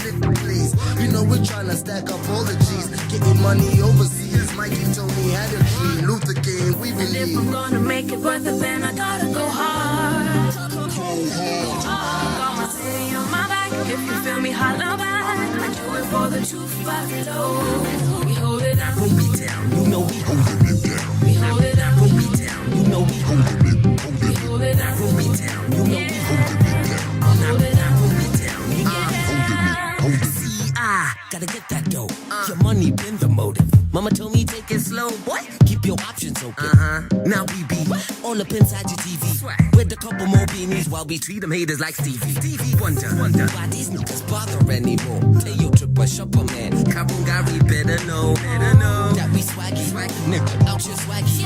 Tucci's rolling doobies with some beanies in no backseat. But I don't trust these bitches. I don't trust these bitches. I don't trust these bitches cause they might catch me slipping. But you already know, Camula, that's that 2-5 flow. Yeah, now roll me down. You know we holding it. and if I'm gonna make it worth it, then I gotta go hard. Got my city on my back. If you feel me, holla back. I do it for the 2-5 low. We hold it down, hold me down. You know we holding it down. Hold it down, hold me down. You know we holding it. Hold it down, hold me down. You know we holding it down. Hold it down, hold me down. I swear I've been waiting for this moment since I was 12 now. Rock a snapback, folk a fitted, let your brain smile. And we just glad you finally listened cause you chose style. 5 mighty kids been on a mission while they talk slime. You spit, I vomit, have you on it, dog, I breathe rhymes. No Superman, just rapaholic, see my team shines. So now I'm sipping gin and tonic, we don't squeeze limes. This life's been bitter for a nigga, but I'm still fine. Hey. I hope you learn the basics. Boy, them A to Z's, your 1 to 3s ain't talking about the Matrix. Thanks to KOC, oh yes indeed, I've graduated to MC.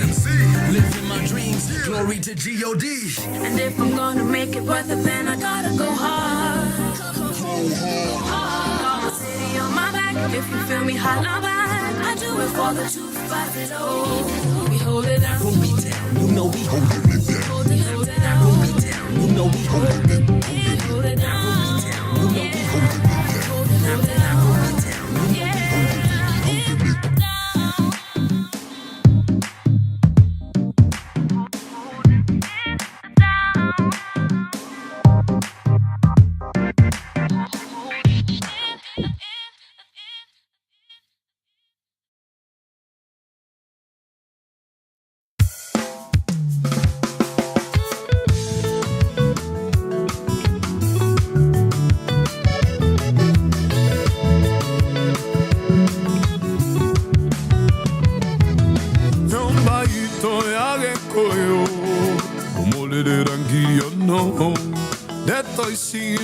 Sasha, nesierega medeko, tirumi, okaito sirena karamu, joia mogekoyo, anyua goana getomi, okaito sire, okaito aranerie, okaito sire.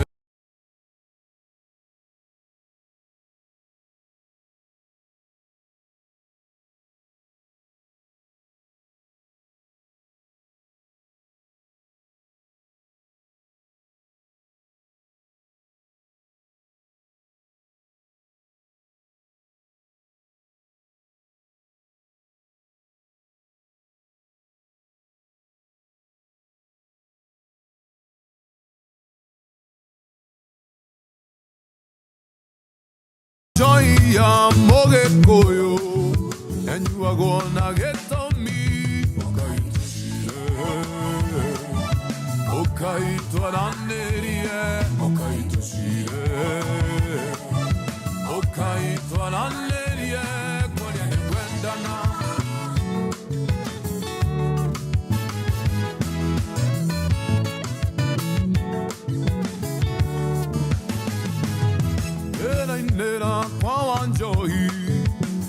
kanjo ine kanjo Neto isi serio modenya Daditari wale igoro Metugo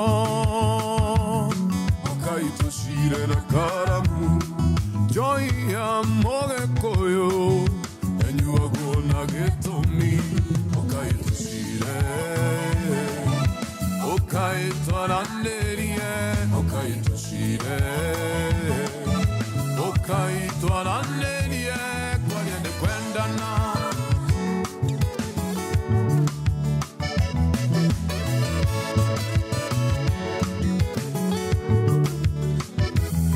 Nyomba ito nendarega Tuwima tukionaga Jiano sito neiko huka Tondo wame twirenduhia Muneko Okaito shire na karamu Joy amoge koyo Enyu agwa nagetomi Okaito shire Okaito aranderie Okaito shire Okaito aranderie Kwanyende kwenda na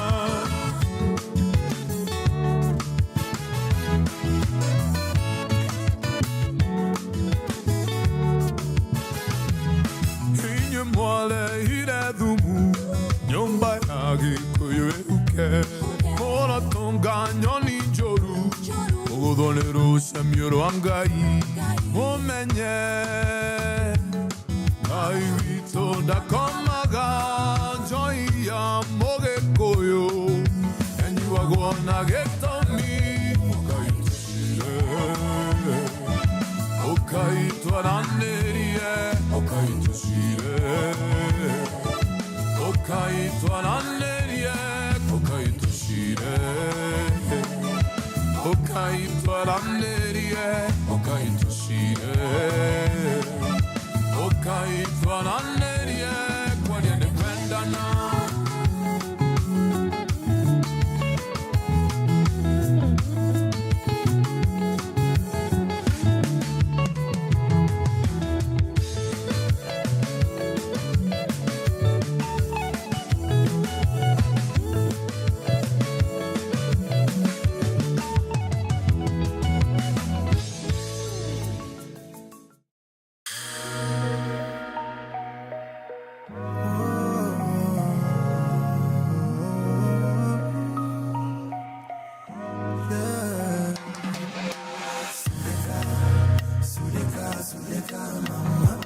Yani kakaliet medore Sudeka mama Ahero kakako kigwarore